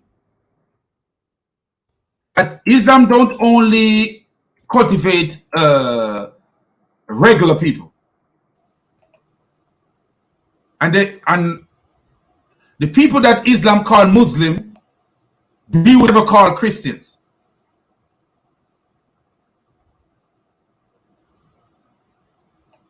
The people that Islam call Muslim, we would never see them as Christian. Let me show you one thing that is so damaging about Islam. And just I'm looking to this. Notice what the guy says. So they are going about and they're trying to cultivate this kind of mindset under the, like, Andrew Tate, helping them to get these kind of people into Islam. And what is the result of all this? Let me show you what's the result of all this. You create people like this right here. Watch this. They don't care who comes in. We have gangsters. We have Muslim gangsters as well. And when you go ahead and attack the sacred symbols of Islam, although our approach is not to do so, we can't stop the gangsters from dealing with you or anyone else. We can't stop the Muslim gangsters from dealing with you or anyone else. Just like if you go to Colombia and you speak about particular cartel in a specific manner, go to their area and be a man and speak about them. So you see what it is? They have Muslim gangsters. And Islam is compared to the drugs cartel. So these Muslim gangsters that are cultivated in our society under people like Andrew Tate, because the only people who will gravitate towards Andrew Tate are deviant people. To be real with you, a person who have deviant ideology. If you know Andrew Tate and know his behavior and know what he stands for, only people with deviant behavior would gravitate towards that. If you notice the Muslim women, they're not gravitating towards him because they don't have deviant mind. It's young Muslim men who are gravitating towards him. They have deviant mind. They have deviant mind. Look at what happened to Salman Rushdie. He was a young Muslim man who tried to kill him.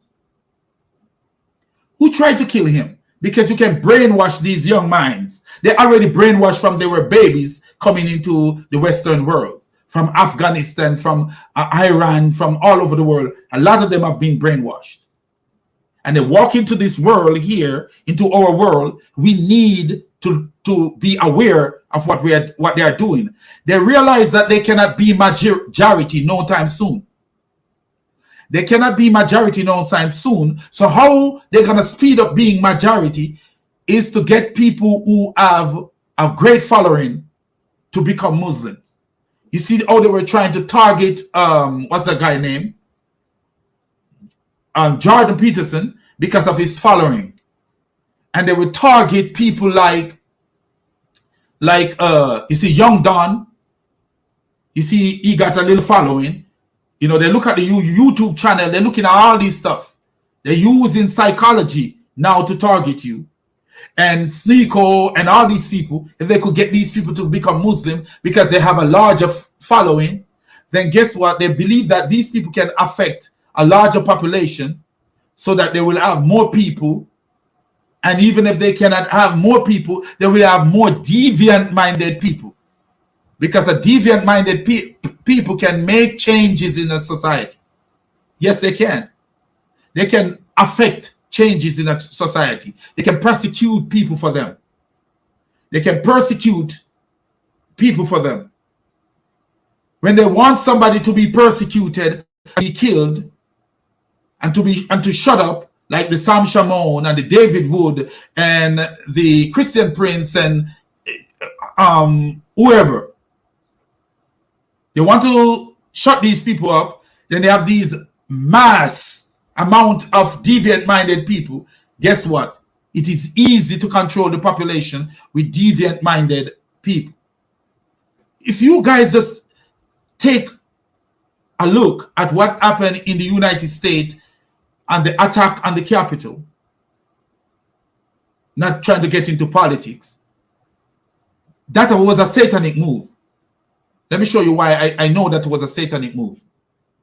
Satan is testing the water to see how weak, where are the weakest link on the weak chain is. And when he tests the water to see where the weak chain is, then he implement his move. He implement his move using his agents. Because you can tell me that these Dawa donkeys are not Satan agents. They are. When you hear a man say something like this, you tell me this is not the agent of Satan. I think we have gangsters. We have Muslim gangsters as well. A Dawa preacher is preaching that you have Muslim gangsters. Do you believe that there would be a Christian preacher teaching that, oh, we have Christian gangsters as well? Don't you think we have? And he notice he claiming them. He's claiming them as Muslims. Don't you think that we have? We have. The moment you use the term we have, if I say, hey, we have chicken in the refrigerator, I'm telling you that I have chicken in the refrigerator. So he's actually saying these gangsters are mine. If I said we have a pot on the stove with rice, I'm telling you, hey, come on over, man. We have chicken in the refrigerator and a pot on the stove with rice. Guess what? I'm telling you, I have rice to give to you. So come over and eat. This is what he's doing. But look at this, my friends and my brother, before I go. Look what happened in Christian worlds. Let me show you what happened to Christians in Christian worlds, just to show you just to show you the danger of things. What is happening to Christian worlds? Why these people are saying that we have, and they want the right to come to your country to proclaim their stupidity. Let me show you what is going on in Christian worlds. In Muslim worlds, going on with Christians in Muslim worlds, because this is something that we need to pay attention to. It's happening. They're trying to control our societies, while look what is happening to our brothers and sisters in their world. Churches burning, and Christian kidnapped in Egypt.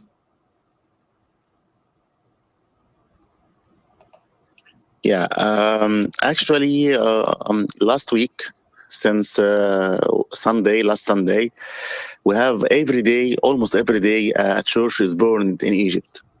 They say sometimes it's electric fire. Another church, they say the children had candles, and the candles sometimes we don't know, and sometimes it's electric fire, and they change their mind by other things. We had through the last week, 7 days, we have 7 churches. 7 churches. That sounds like it's all candle and it's electric fire. Come on, man. And if this start happen to these clowns in United States or in Australia, or guess what happened? According to Samsi and the gay guy, whatever his name is, the gay Muslim, what do you think would have happened? That would give them the right to start fighting us in whatever way they can. Do you see how they believe that they're better than us? They can attack and fight and do offensive jihad to promote Islam in our world. In our world, if it's available, and we must allow them to preach their stupidity in our world. But when Christians are teaching and preaching, they burn their churches. They burn their churches. And look at this. Come on, man. Come on, man. Let me show you. Let me show you. Because this is not a joke, man. This here is not a joke. It's a reality of what's happening, and we are sitting back believing that everything is okay. This is not okay. This is not okay. This is not okay at all. And we need to start looking at these things. Whenever we see America, I'm a Jamaican, and I'm warning Americans. And people need to clip off this part of the video and warn of a Jamaican warning Americans. There was a time when I was a young man in Jamaica when politics was a friendly, festive thing. And then politics, election time. When election time come, it was a friendly, festive thing. Like people would dress in red, and some people would dress, what was the other color? I can't remember. It was red and, was it blue? Red and something. I know it was red for the People's National Party. And it was, I think it was blue for the Jamaica Labour Party. And people, it was festive. And then all of a sudden, it became violence. If you should Google how many Jamaicans killed at the time of election, you'll be so surprised. Nigeria, the same thing. All over Africa, the same thing. If we allow these things to start happening in America, guess what happened? He opened the door for Islam. That's the devil's work. It opened the door for Islam. The thing that happened at the capital should never happen and should never happen again. Because it opened the door. Satan is testing the water. Look what this says here. This is talking about places where Christianity is actually, Christians are persecuted, and literally, in a sense,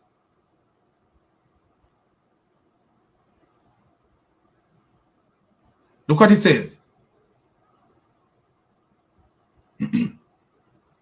Let me show you. Top 10 most dangerous places for Christians. And look how many Muslim countries are falling into it. Afghanistan, which we expected, because Afghanistan is the most Muslim country today. When I say the most Muslim, the most Islamic country, meaning the one close to what Muhammad wanted. Afghanistan.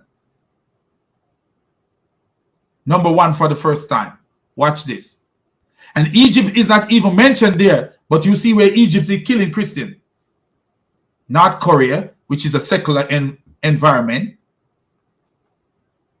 Somalia, Muslim, Islamic environment. Harassment, intimidation, and murder. Watch what happened in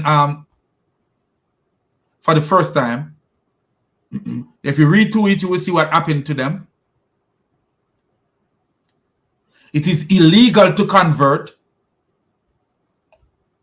Illegal to convert there. Converting to a faith outside of Islam is equal to treason, a betrayal of family, tribe, and country. Afghanistan. We go down. Somalia, number 3, Muslim. Harassment, intimidation, and murder.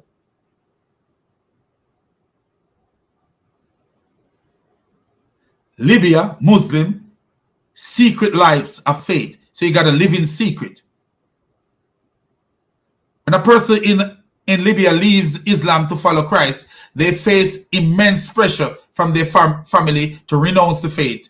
Their neighbors and the rest of their community ostracizes them, and they can be left homeless, jobless, and alone. Yemen, severe punishment for conversion. Muslim country. But do you see what these two Muslims are saying? If you, one say, if you don't allow us to preach our religion, we could fight you. And the other one say, we could fight you to spread Islam. Eritrea is Muslim country. In a lot of ways, despite almost half, listen to this. They call themselves Christian, but look what's going on. Despite almost half the population identify as Christian, believers in Eritrea continue to suffer extreme persecution, making sin of the hardest place in the world to follow Jesus. Why? Watch this. And there's a lot of Muslims. I bet that a lot of Muslims in Eritrea. But do you think that they prosecute the Muslim in Eritrea? No. No. There are Muslims in Eritrea. I know Muslims from Eritrea. But do you think that they will prosecute Nigeria once again, the most violent country for Christians? Nigeria, the most violent country for Christians. Yep. Boko Haram attack. And even though Nigeria is like 50-50 in a sense, 50%, 50%, the things that the Muslims do there. Can you imagine if one day America become 50-50 or even 20? If America become 20, 80 Muslim, if there's a time when America even become 15% of the population of America become Muslim, you would see some things happening here.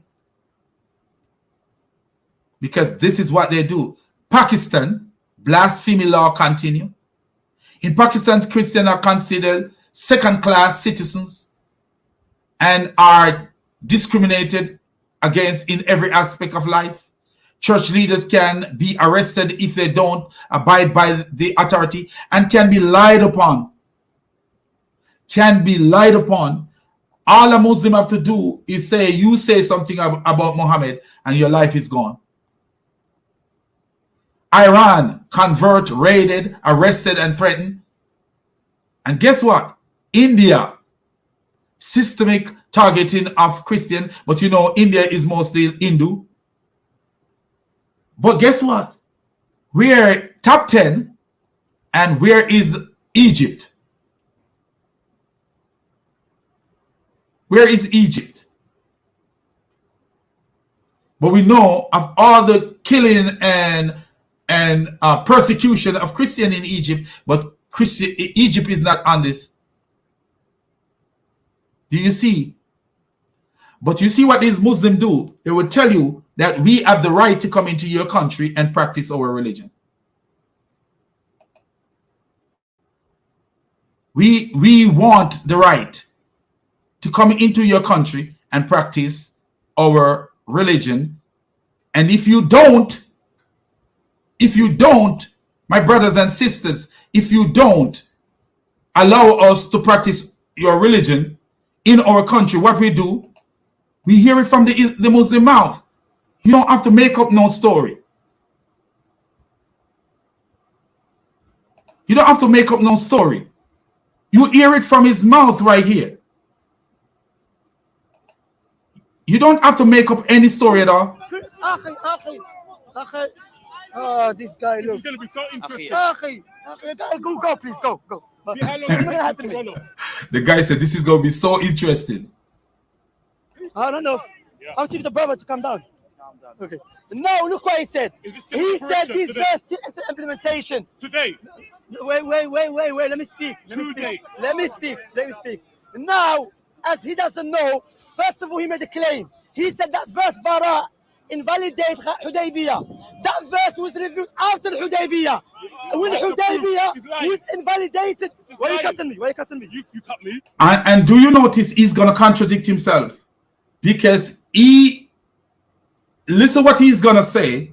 I just want to go back over this and listen. He contradict himself because he's saying that there is a reason when this can be implemented, when you can fight people, fight Christians or fight whoever, because if there was a Christian government that says, no, we don't want Islam, you could practice your religion at home and your mosque and in your mosque, but you cannot come in our public spheres and preach your religion. You cannot have your religion on our TV.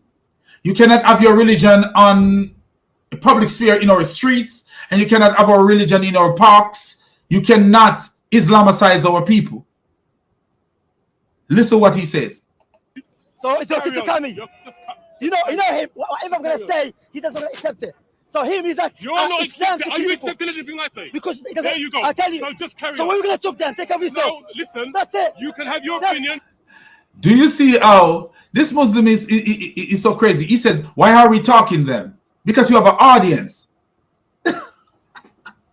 I told you, man, they leave their brain at home before they come to Dawah. Because they call it Dawah. He said, why are we talking then? If you're not going to take what I say. Isn't it a debate? Isn't it to reveal Islam and reveal Christianity? Isn't that what it is? So you are asking the question, why are we talking then? Does that make any sense? I want the people to hear. Yeah, I'm gonna speak. Oh, there goes a man with a brain. So that verse, as the scholars mentioned, Sheikh Salih al-Sheikh, is not an implementation. Do you know why? Because that verse was revealed if the non-Muslim tried to harm the Muslims and kill them. Notice what he said, arm them and kill them. And watch this. If they convey their message. But now in our time, the whole world is in the circumstances of peace. So therefore the Muslims are allowed to practice their religion and to preach their religion. Oh, so they are in the circumstances of peace. They are allowed to practice their religion. So do you see? The whole world is in the circumstances of peace. Do you see how stupid this idiot is? The whole world is in circumstances of peace. Why can't Christians practice their religion in Egypt in peace? Why can't Christians practice their religion in Saudi Arabia in peace? Why can't Christians practice their religion in Iran in peace? Why can't they practice their religion in Afghanistan in peace? Why can't they practice their religion in Pakistan in peace? No. That's not the case. The case is Islam is trying to Islamicize the world. And those who refuse to be Islamicized will be killed or subjected to Islamic law, and be humiliated and subdued, become second-class citizens. Who said that? Sheikh Salih al-Sheikh. That's why Sheikh al-Islam, Ibn Taymiyyah. Can you tell stop cutting me? Carry on. Can you tell stop cutting me? He said peace. Yeah. Remember. Do you see the bad attention this other he have? To the point where his voice is so loud, man. There's a microphone on this thing right here. His voice is so loud, and he's still worried about what's going on back behind. Yeah. Sheikh, what's the definition of peace? I'll tell you the definition of peace. Yeah. That you don't kill us and harm us. That's it. So the definition of peace is that you don't kill us and harm us. And you would look at it and say, oh, that sounds nice. But listen what he's gonna say next. Say again? You don't kill us and harm us. So if we don't do anything to you, you won't do anything. No, if you allow us to preach Islam, yes. Right. Oh, so the definition of peace is allow us to preach Islam. So if you come to a stranger's country and they say, no, we don't want no, you're coming into their country. Muslims are coming from their world and coming, like, say, for example, you go to Japan or Korea, but you notice they don't play that game in Korea. You don't see Muslims say, okay, let's go to Korea and we go live, and we gonna play the game there. We're gonna go there and preach, and if you don't allow us to preach, then we're gonna kill you. No, because if they go to Korea to preach and they'll be arrested and their body may not even end up back home. Did you see what happened to that American young man? He went to Korea and they accused him of doing something. No one knows if he did what he did. I don't know for a fact if he did what he did. He actually is from down this side of the world. He's from Ohio. You know, he's not far from where I live. So this guy was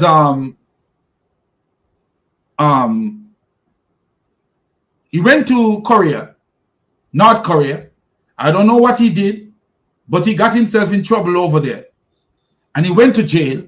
And when he came back to the United States, he came back while Donald Trump was president.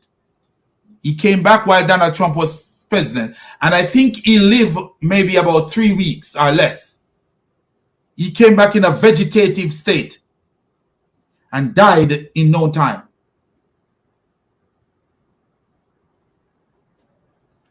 So they literally sent back his dead body.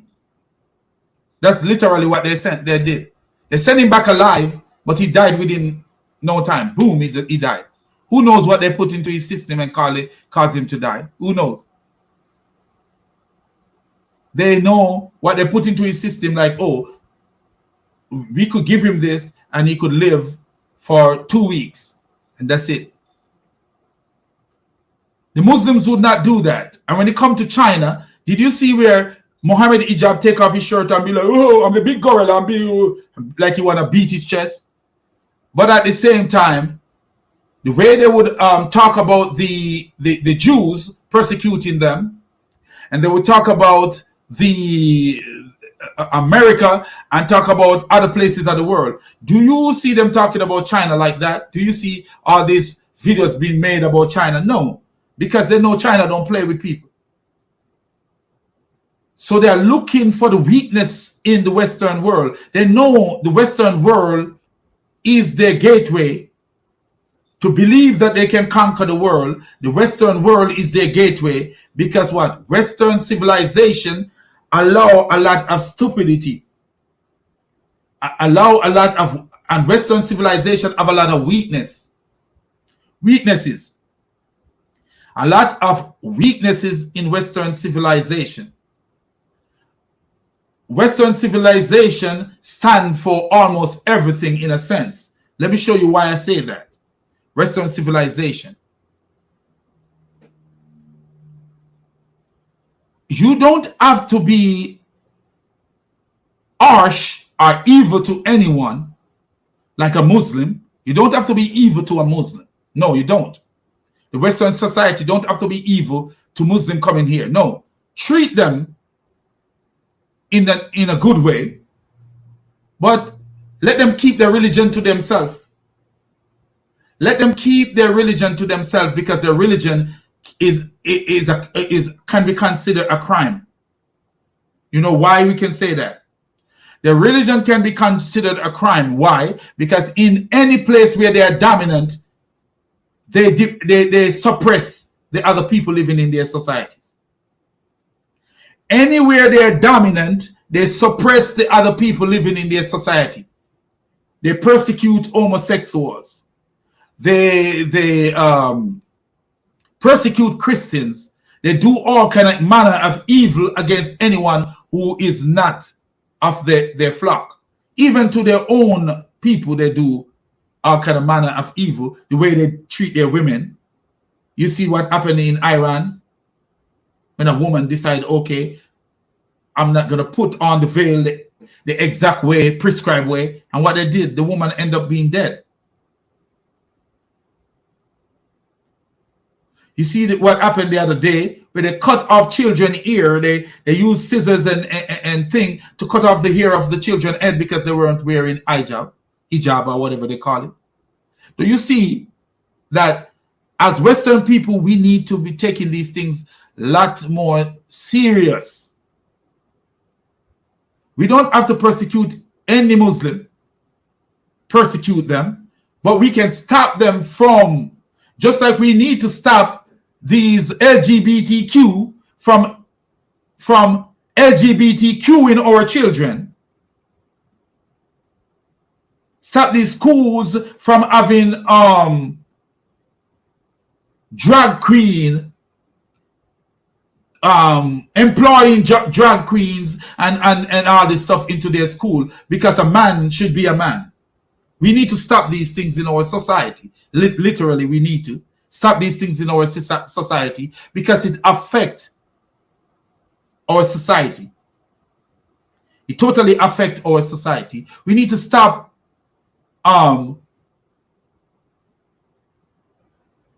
Islam from preaching in our society. Really and truly, we need to. We need to put laws that hinder Islam from preaching in our society, because what? Islam, if they control our society, if they become the majority, they suppress our women. Look at it. That Daniel Ikikachu could tell his wife, I don't believe in women's education. No, go back. We suffer from a virus. There was a big virus, even though a lot of people, oh, it's an hoax. No, it's not. I'm a nurse. I can tell you it's not an hoax. So there was a virus killing us, killed many Americans, killed many people all over the world. There was a virus killing us. Whether it was invented by man or not invented by man, there was a virus killing us. Yes, there was a virus killing the weaker people with compromised system and the elderly with compromised system. Yes, there is a virus. It's still here, but because of what men were able to do, we are now controlling it in a better way. So there's a virus, and if you look at it, what's the contribution of women towards cure for this? Not cure, really, even towards cure, because I'm sure they were working on cure and thing too. But what's the contribution of women toward this vaccine? I'm telling you, big contribution, huge, massive contribution. But Islam would rather have a woman in an apron at home cooking food and stirring a pot. Cooking food and stirring a pot. That's what Islam wants from a woman. A woman at home stir in a pot and cleaning the house and doing this. Like you can clean the house too. A man cannot clean the house too. My home, most of the time when my home is clean, I am the one who clean it. I have a problem doing that. And I don't feel less of a man than anybody because I clean my home. It's my home. It's my home. It's my home. So I clean my home. I don't have a problem with that. That made me a strong man. That's how I feel. Because my mom teach me how to iron my clothes, how to wash my clothes, everything. How to cook food. I was cooking food from I was like 7 years old.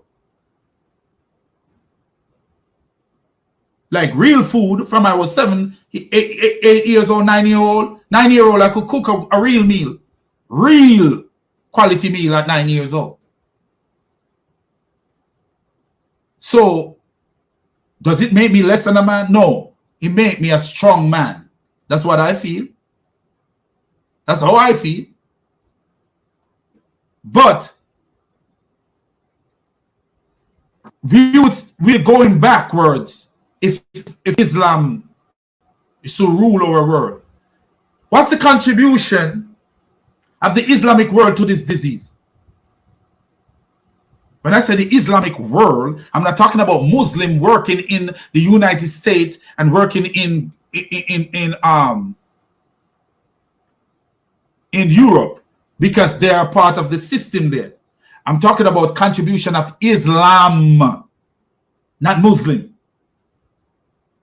When I say Islam, because people can confuse this thing a lot of time.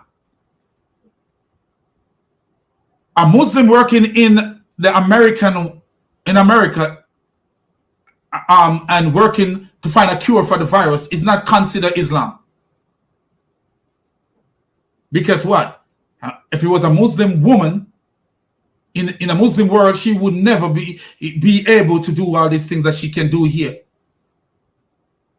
If Daniel Ikeke-Chu, who is American, could tell his wife, "Oh, I don't believe that a woman should work," and she listened to him.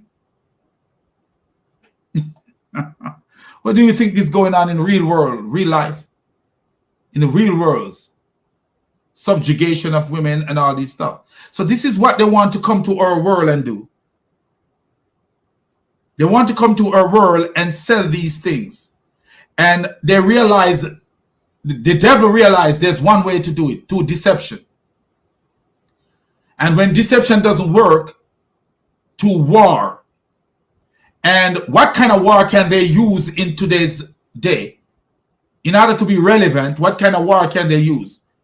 A different strategy of war. Uthman ibn Farouk type of war, where you come in America lying an American citizen, say they attack you and send it to Al Jazeera. Did you hear the dumb, idiotic clown say, "Hey, I send it to Al Jazeera"?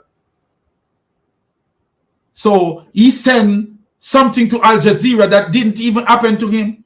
He sent information to Al Jazeera and said, "Al Jazeera, Americans stabbed me over here," when no one stabbed him. Nobody stabbed him at all. But he come and he say, "Hey, you know what? I'm going to sell America as a wicked place where they are attacking Muslims."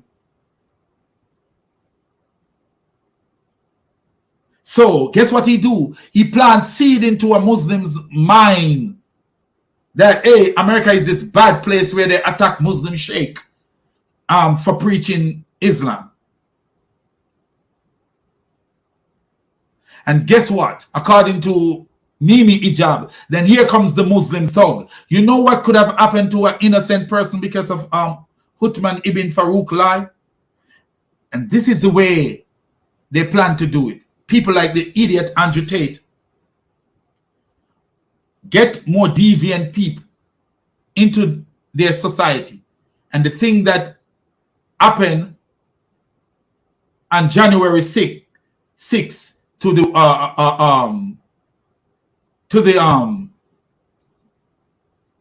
in Washington was just a revelation of how weak American society is. Satan revealed the weakness to the Muslims, like, oh yeah, we could do this. Do you see how weak Great Britain is, to the point where people could be marching down the street and saying, "Where are the Jews? We need their blood," and get away with it? You think that if you were in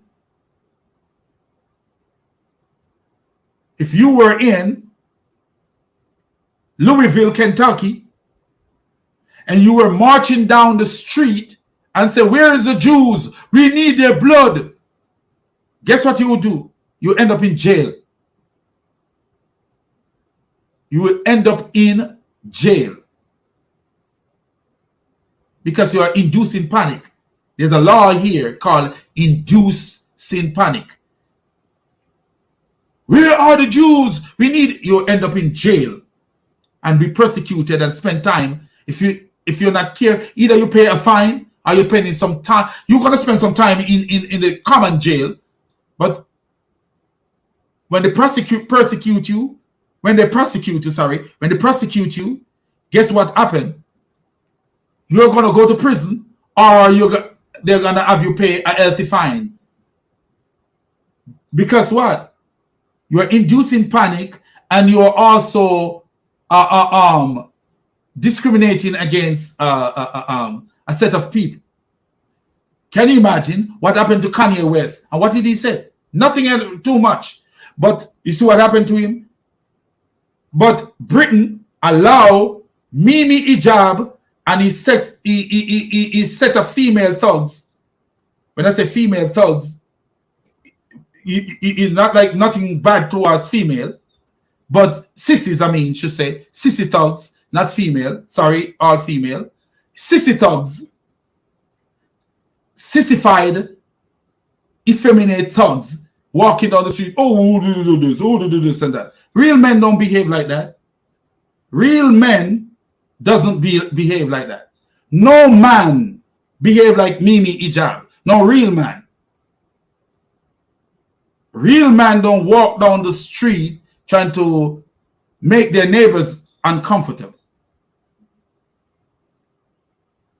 That's not a real man. A real man have too much to do and too much to think about to be caught up into that kind of behavior. Walking with a group of people. Where are the Jews? We need their blood. Where are the this? Send me some Zionists. We need their blood. That's the weakness of society. So they're testing the water. The devil is testing the water. And what happened on January 6th in the United States is Satan testing the water to see how much is Muslim bandits can get away with. That's what's happening. This is why we need to look at our society and see where our society is going. Because there is no way they can wage war against, there is no Muslim country that can wage war against America and affect American society in no way that's so great. But how can they do it? By infiltrating from inside.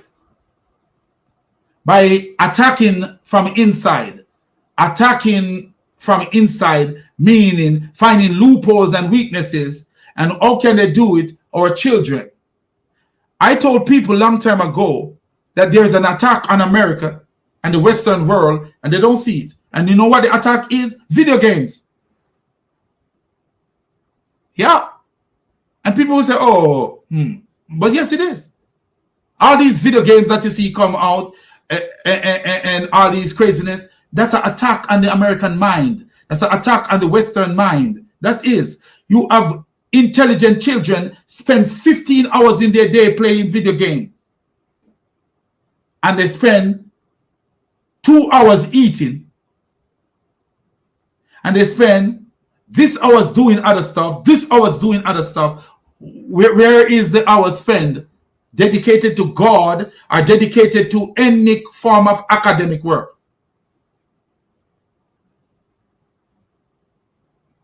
I'm not saying that there is not children who are doing good academically because their parents don't allow them to do the stupidity, playing video game 15 hours and 16 hours.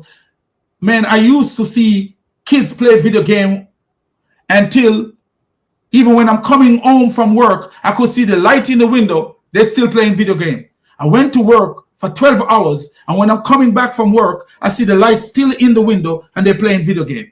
The computer is on, and the video game is still playing. So I went to work for 12 hours and more, because you don't really work for 12 hours. You work for more than 12 hours. Because sometimes you go to work, when you're coming back, when you're leaving work, you actually work 13 hours or more.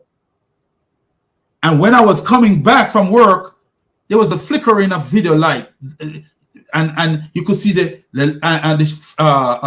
silhouette of the person still playing the video game. 15-year-old kid. Why is this allowed? Why is this allowed? Because Satan is attacking the fiber of the society that build the society and maintain the society. So the real structure and the real drive to build the society is slowly fading. Slowly fading. Because I tell people that 20 years from now, the society that we have in America will not be the same. And this is when Satan will take charge. When I say Satan will take charge, I mean, this is when you will see the Muslim take charge. Because what? It's going to be on their level from their world. The non-progressive, non-productive level that they're used to, that's where it will be. And when I say Muslim, I'm not talking about the regular Muslim, because Islam is different from Muslim. The regular Muslim have a life to live, but Islam have an agenda. The real mind behind Islam, the drive behind Islam have an agenda, and the agenda is to brainwash and to manipulate and to conquer the world. And there are pawns, and there are people who are used to do it. Like the video yesterday with the women, the Muslim women. Do you see how uneducated they were of what their religion is? Or one of them seems, I don't know, one of them seems like she might be a liar, and she know what her religion is, but she must sell the rhetoric because she called herself a doctor. Dr. Aliyah, whatever her name was, Sophia. But what about the other lady? She seemed like she was naive and have no clue what Islam was about. And this is what majority of the people, Muslims, they have no clue whatsoever. No clue.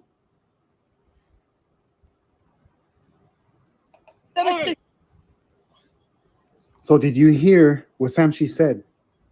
Brother Cain asked him, so if we don't harm you, you won't do nothing. And Samshi came out and said, as long as you let us preach. That is very key. We'll play it again. So as long as you let us preach. So Islam is not satisfied. Do you see the key? He revealed the code of Islam. Islam is not satisfied a Muslim coming here and just living their life and going to the mosque and praising their God, whatever the thing that they call God, and doing their rituals and believing Satan sleep in their nose, and they have to do all this stuff when they go to the toilet, and they need to say Bismillah for Bismillah for certain things, and they need to say this, and they need to follow all these rituals and stuff. They're not satisfied with that. They want to indoctrinate you with that kind of nonsense, where you occupy your time believing all this stuff, the stress that they live in, or the stress that they live in. Oh, if I forget to do this, then I'm unclean. If I forget to do this, if I don't bend down like a woman and pee, then I'm unclean. If I don't do this, the way, all this nonsense. They want to get you into this stupid mindset. They don't feel comfortable living among you and you having a different mindset from what they have. They don't feel comfortable living among you. They have an agenda to brainwash you to follow what you do. And if you don't follow what they say, well, look what happened. When you look at the other Muslim, he reveal what they will do to you if you don't follow what they say. This is the danger of Islam. If you don't follow what they say, watch what happens. to massacre the weak. This was the Arabs, yeah? To plunder their goods, destroy their villages and cattle, Right. and rape their women. Islam, however, changed the concept of the war. Yes. War became a way of rescue. And do you notice what he says? And rape their women and plunder their field and rape their women. And they claim that Islam changed it. So the guy is reading from a book, and I could tell that it's a Muslim book. But what did Muhammad do? Muhammad was doing what the guy was reading, plundering and raping their women, taking their women. So you see how they write books to brainwash the people. And then even within that book that they're trying to brainwash you, you could see the devil in their book. Listen to this. War became a way to rescue the oppressed and punish the oppressor. So war became a way to rescue the oppressed and punish the oppressor. But listen, if you see anything about rescuing the oppressed and punish the oppressor, watch this. The ultimate aim of fighting battles, and they've termed that as Ghazawat, was to save people from the worship of idols and false gods. So the main aim is to save you from the worship of idols and false god. The main aim for Islam to fight war is to save you from the worship of idol and false god. So you have these people who they claim, Islam claim, because like Christians, they believe that Christians are worshiping idol and false god. So you have these Christians who are worshiping Jesus, worshiping the Father, worshiping the Holy Spirit. And Muslims say, oh, you are worshiping idols and false god. So let's come in and take you over. But Christians are happy with their life. But you notice what they say is they are rescuing you from oppression. Christians are happy with their life because if you ask a Christian, most Christians here in the United States of America, if they're happy with their life, they will tell you yes. But guess what? So, Islam is the alternative, and they're going to come in and fight the government in America because the government is oppressive here in America. And they're going to come in and they fight the government, and they're going to get rid of this government, and they implement Sharia law in the government. And what's going to happen? And to bring them to Islam to worship Allah. So the question I wanted to ask is, it says here the ultimate aim of fighting battles. So the ultimate aim is not really to free anybody, as they say. That's deceptive. They claim that, that we are fighting to free people, but the ultimate aim is to bring them to Islam. So you see, they're not fighting for you to be free.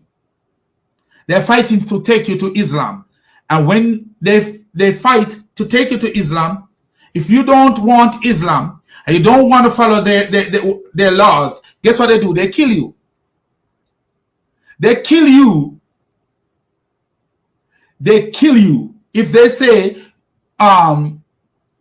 you're not supposed to do this and you do it, they kill you. So how are they better than your oppressor? How are they better than your oppressor? I want to zoom in on this on another time, because this is very deceptive. What you see right here is a very deceptive writing. Was to save people from the worship of idols. I wouldn't necessarily agree. That could be a reason. There are different reasons, many different reasons. You can fight a battle in self-defense. Doesn't mention that there. You can fight a. So why are you talking about self-defense when this is not talking about self-defense? It's not talking about self-defense. You can fight a battle actually for dawah as well. So you're fighting a battle for dawah. Can you imagine? You're going to go and fight a person to spread Islam. So did you hear what Paul said? You can fight a battle, jihad, for dawah. Let's continue. And this brother here, never seen him before. I don't know his name, but may the God of Abraham, Isaac, and Jacob comfort and bless him. Well done for catching this. And he asked, well, we'll continue. Dawah is spreading the knowledge of Islam. If, for example, So you could fight people just because you want to spread the knowledge of Islam. What a beautiful religion. I've never seen a religion so beautiful. If I was in Jamaica and I have my sewing machine, I would sew Islam together and make a beautiful Caribbean shirt out of it, because it's so beautiful, man. It's like a floral piece of linen, a garment. Is good to make a nice shirt, and you wear like a khaki shorts or a white shorts with it while you're in Jamaica on the beach.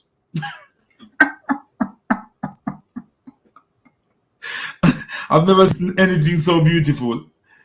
I would take Islam, put it on this sewing machine, cut it up a little bit, and cut it out into a nice pattern, and then I sew it on the sewing machine and make it into a shirt so I could wear it on the beach, because it's so beautiful. It has so many colors. if you had the Fight a battle for Dawah, which means to open up a land. If a land is refusing to allow Muslims to operate and to proclaim the truth about Islam, do you see that? If a land is not allowing Muslim to open up, not open up and allowing Muslim to proclaim Islam, they could fight that land. Do you see? I'm telling you, if I don't see it, my son will see it. I'm telling you, because it's not far coming. You're going to see the wickedness of Islam in the West in a short time. You're already seeing it, the deception. But what you're going to see is the wickedness of Islam. Do you hear? Do you hear what this guy just said? And fight that country to open it up, to allow Muslims in, to proclaim the truth about Islam. So you could fight that country and allow Muslim in so it could become Islamic country. Do you see the guy? Look at the guy's face. He said, what? Look at this guy right here. You're looking at him like, man, did you hear what he said, bro?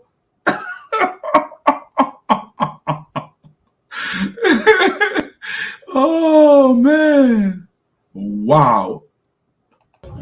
okay, so let me just understand that. So you're saying a particular land, if it's not open up, so for a particular country, a Muslim wants to go into that country and proclaim Islam. Yeah. If it's persecuting, oppressing Muslims and won't allow them to do dawah in that country. So you see that persecuting a Muslim is not allowing them to do dawah. Muslims believe that persecution is not allowing them to do dawah. Not allowing them to indoctrinate their people is persecution. It's persecution. Not allowing them to indoctrinate their people is the persecution that give them the right to attack a country and take it over. And look at what happened to Christian in Egypt. Look at what happened in Christian in Pakistan. Look at what happened to Christian in Somalia and all over. Do you see that? Do you see that? But what is the goal of preaching Islam in any way? Islam have a goal to be #1 in the world. Because what did the surah, what did the Quran says? The Quran says, fight them until God, a religion, is supreme. I can't even remember what verse that is. Fight them until God religion. Yeah. Surah 8 verse 39. And if you look at the many translation of this verse, you will see the difference in how they translate it. It says, fight them until there is no more fitna, until the religion, this is Sahih International, until the religion, all of it is for Allah. And if they cease, then indeed Allah is seeing of what they do. So notice that. Fight them until there is no fitna. You look at this verse here and you wonder what fitna mean. And you're going to see the lies. You're going to see some lies. Pickthall. Fight them until there is no persecution. So they say there is no persecution. So persecution of a person can be like, oh, you are from a foreign country and we don't want you to come to our country and spread Islam. But you can come and you can practice your religion in peace in your own private home or in your mosque. But you cannot go in public and preach your religion. That's persecution, according to what the gay Muslim just said. And here we go again. Fight them until there is no turmoil. So this one says until there is no turmoil or oppression. That's what this one says. This is Yusuf Ali. But look at this. As we go down, fight them until there is no more persecution. That is Shakir. Muhammad Sawar. Fight them until idolatry will not exist anymore. So fitna, according to Muhammad Sawar, is idolatry. And do you remember what the guy say in the beginning when he was reading the book? He says a way of they're fighting because they will go in and fight to get rid of idolatry. So according to what we read so far, Muhammad Sawar translation seems like it makes more sense than anyone. Because look at this. And use your brain when you read the Quran. Watch this. Fight them until there is no more fitna, disbelief, or polytheism, i.e., worshipping of others other than Allah. This is Mushin Khan. Now tell me which make more sense. If I say fight them until there is no more persecution and God's religion is entirely.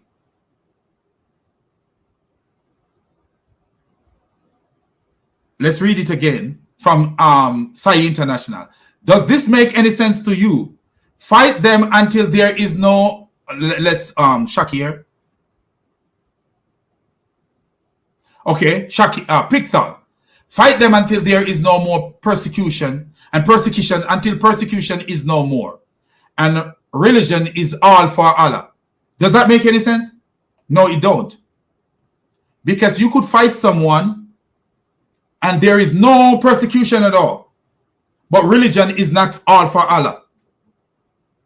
Christian could live among Muslims without any persecution at all. But religion does not belong all for Allah. So, what does fitna really mean? Fitna actually means idolatry or disbelief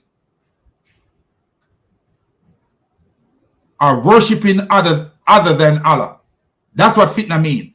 Because if he says fight them until there is no more disbelief, polytheism, worshipping other than Allah, and then all religion will belong to Allah, then that makes sense. Because if you wipe out all the other religion and then all religion belong to Allah, then that make more sense than to say fitna mean persecution. No, fitna doesn't mean persecution. All you got to do is use your brain.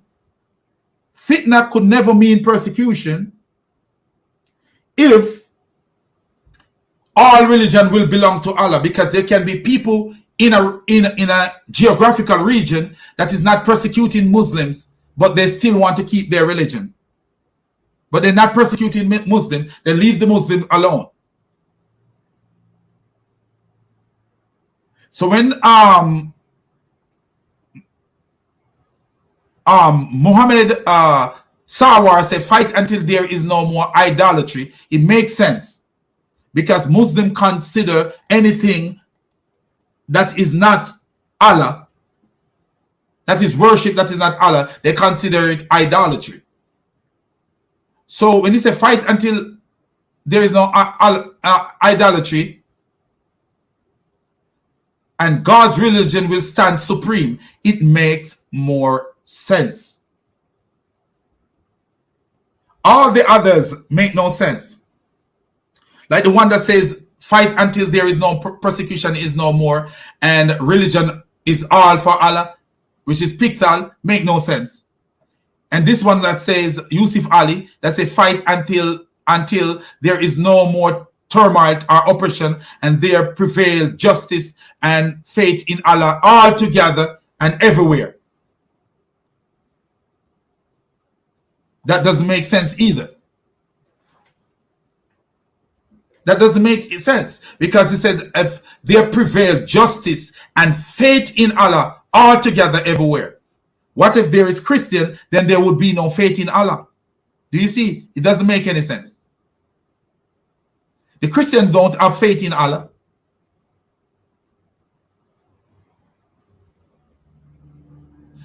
Shakir, fight until there is no persecution and religion should be only for Allah. Does that make no sense? No, it doesn't.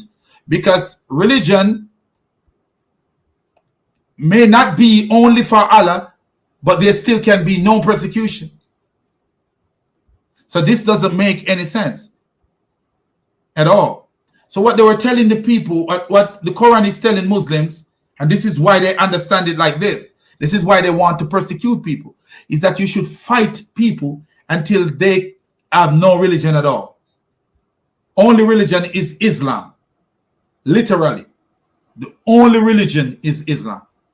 And this is why the jizya come in. The jizya is to make people feel humiliated to the point where if you are so humiliated and you cannot pay the jizya that they charge, because jizya can be anything. There is no ruling on how much a jizya can be. So jizya on people, and living as a second-class citizen, being oppressed by the Muslim, can lead people who are not strong in faith to convert to Islam. Anyway, my people have been going on for a while. It's one thing when you get into these, you will go and go and go. Anyway, man, it's time to end this. So, what we are seeing here, and what I want to say here, man, Islam have an agenda, and the agenda is to take over the world and to persecute people, to deal with people with hatred and evil to the point where they would kill people for their belief. Then the country. No, but if they're not persecuting the Muslims, or they just told them we don't want you to. I think if you look at the example of the Roman Empire and the Persian Empire at the time, because they were. What does this have to do with Roman Empire and Persian Empire? The guy was talking about Islam, and then all of a sudden, let's go to the Persian Empire and the Roman Empire. This is not talking about Persian Empire. This is not at the past. This is talking about the future things. And you're talking about the Persian Empire and all these empires. Why are you going back to these things? This brother is brilliant. Paul said, if they're persecuting them and not allowing them to perform dawah, and this brother said, well, if the country doesn't persecute them, but just tells them, we don't want you to propagate Islam, to perform dawah. And what did Paul do? He got stuck.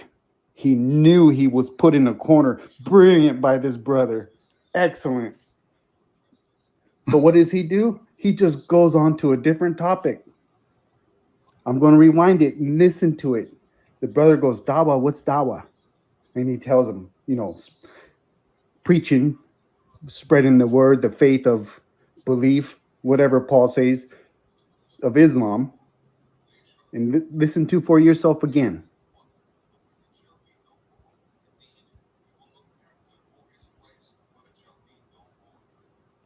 Of fighting battles was to save people from the worship of idols. I wouldn't necessarily agree. That could be a reason. There are different reasons. Many different reasons. You can fight a battle in this. No, that's the reason. According to the Quran verse that I just read, you see how that the person who wrote that book interpret the Quran. Fight until there is no more idolatry. That's what Surah 8, verse 38 is saying. Fight until there is no more idolatry, or fight until there is no more disbelief or polytheism or worshipping of others other than Allah. So we see that Muhammad Sawar and Mushin Khan actually understand exactly what the Quran was saying. You fight people for their belief. So Muslims are not comfortable. They will never be comfortable until the point where they can fight you because of your belief. Where they can come into America and Canada and the United States and fight you because of your belief. Fight you because of what you believe. Kill homosexual. Kill these people. Kill these people. See, we are living in a world today where the great Almighty God see what the world was going to become. And he said to us, abide by the law of the land. He says, hey, follow the law of the land. But he actually tell us to let the law of the land reign. That's what he was saying. He wasn't telling us, to promote homosexuality or be immoral in no way. He said, he was telling us to let the law of the land reign. Let it, allow it to do its course.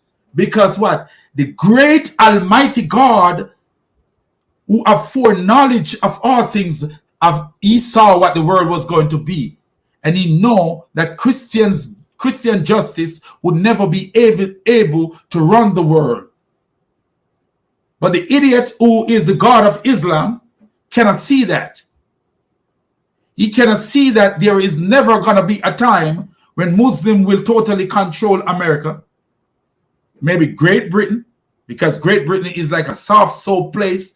Like, you know, those, when you get a bar of soap and you put it into and you forget to take it out of the tub that you take a bath in. And when you go back, when you remember, oh, wow, 2 hours later, you go back, you said, man, I forget the soap in the water. When you dip into the water like this and take the soap up, guess what happened? Or when you clean in the tub and letting the water out to clean the tub, you do like this. The soap is soft. That's how Great Britain is. But America, even though the government might be acting soft, they got some guys over here that ain't gonna be soft with you. They got some hillbillies, and when I say it, it's not a. When I say hillbilly, I'm not using a racist term because Americans are calling themselves hillbilly. So don't think that I'm calling American hillbilly. No, there are people here who call themselves hillbilly. I'm a hillbilly from Kentucky. You hear them say that. They say that to me several times. So when I say hillbilly, I don't want nobody to say, hey, oh, he was calling white people hillbilly. No, I'm not calling white people hillbilly. I'm talking about real hillbilly who identify as hillbilly. They ain't going to play with you. They're coming out with weapons bigger than the army. And they ain't going to take nobody run over them. Because they don't live in that world and they don't live in that concept. So guess what's going to happen? Guess what's going to happen? Turmoil in the world. But the great God Almighty, who is above all gods, as I always begin and end most of my podcasts, I always begin and end all praises to the triune God, the God who is above all gods. The God who is above all God know that there is no time on the face of the earth without persecution and evil where Christian law could rule this world. So he told us, allow the secular to do the secular. Allow the government to do what they do. Because guess what? You can never, ever, ever have peace in any given society without allowing freedom. No, you cannot have peace in the world in today's day. I'm not talking about back in the days. I'm talking about today's day. You can never have any peace without allowing the secular to reign. No. And if you notice what God did, he found the United States and Britain and all these nations, he established them with certain law so that his people can live in peace. And he told us to pray for our leaders so that they won't persecute us. So they will have a mind not to persecute us. But you look at the idiotic, stupid God of Islam and see the total opposite. The God of Islam is such a dumb donkey that he cannot see that, hey, you cannot rule the Western world like that. You may be able to control your Islamic world because that's the culture that they grow up in. But this world here, you can come here with that BS. And they don't see that. But that's why they're subtly doing some things, Andrew Tate, and going after Jordan Peterson and other people, because they're slowly trying to control the mind of the people. The mind of the people, so that they can engraft themselves into where they're not supposed to be. In order to uproot things, they're diligently seeking to transform certain people to their ideology so that they could influence other people to be transformed to their ideology. And the more people, so more intellectual people kind of gravitate towards Jordan Peterson. So Muhammad Hijab target Jordan Peterson. And he was targeting Andrew Tate because more deviant mind gravitate towards Andrew Tate. And because Muhammad Hijab is a thug at heart, but he's a thug who know how to conduct himself as if he's not a thug because he's deceptive. So when he come to Jordan Peterson, he come in as a wolf in sheep clothing in a certain sense. But then when he's dealing with certain people, he deal with it on a certain level. Because if you notice when in his interview, he said it was very hard for him not to lash out on Jordan Peterson. It was very hard for him to restrain himself talking to Jordan Peterson. The wolf in him, it was very hard for him to restrain the wolf that he is. But he played nicely. And something happened on his last interview with Jordan Peterson that a Christian brother called Purdue or Purdue, I can't remember what his name is, of a French name, I think he's from Canada, was on the podcast, and it might be God's intervention that the guy was there. I have a feeling it might be God's intervention. Anyway, that's mine. But anyway, what I'm trying to say, man, is that we need to be looking out and need to warn the people. And then we say, oh, this is a conspiracy theory. But notice the last brother in the video, he was reading from an Islamic book. So you can't say these are conspiracy when Islam is governed by their own books. And you hear a Western Muslim answering him and telling him what he understands from it, what he is getting from it, that you can attack people who don't allow you to indoctrinate their people. to cultivate a deviant mind within their people, a mind that believes that women should be beaten, a mind that believes that women are less intelligent than men, a mind that believes that it is okay for you to have more than one woman, a mind that believes that it's okay for you to kill people who talk bad about Muhammad. Because do you notice what Muhammad Hijab says? We can't stop the Muslim thugs. Can you imagine? Muhammad Hijab is speaking like this. In a society like ours today, what do you think that it would be if Muslim become 25% of the United States population? How do you think that they would talk? How do you think that they would talk if they are 45% of the population? How do you think that they would talk if they are 50% of the population? How do you think that they would talk if they are 60% of the population? How do you think that they would talk if they are 51% of the population? How do you think that they would talk if one day they have a Muslim president?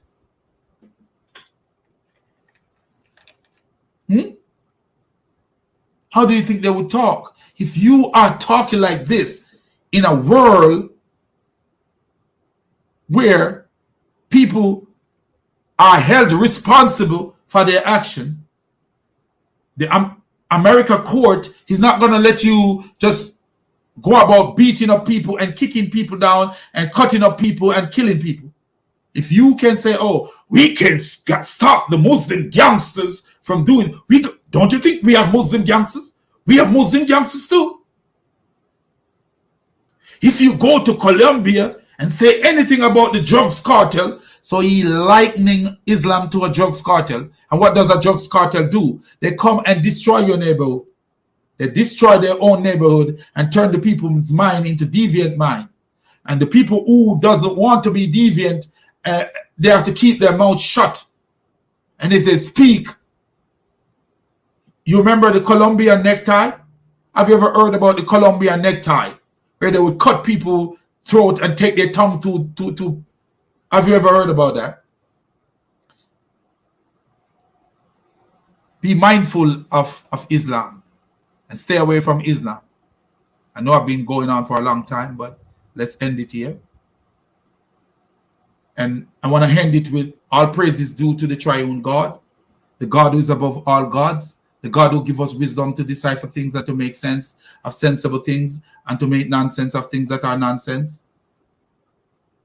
And as far as I'm concerned, Islam is nothing but pure nonsense. I want to end it with this. Walk safe, talk safe, and don't forget to keep your life 100% Jesus. So whether you live or die, you will be safe. And I want to say thank you guys for coming out and listening to this Jamaican. Sometimes I talk a little bit too much, but that's the nature anyway. And I will get to watch some more podcasts tonight when I'm at work, and whoever I didn't watch while I was talking, because I do watch everybody. And so I just want to say, man, we have to be serious, you know. So anyway, my people, God bless you and be safe out there.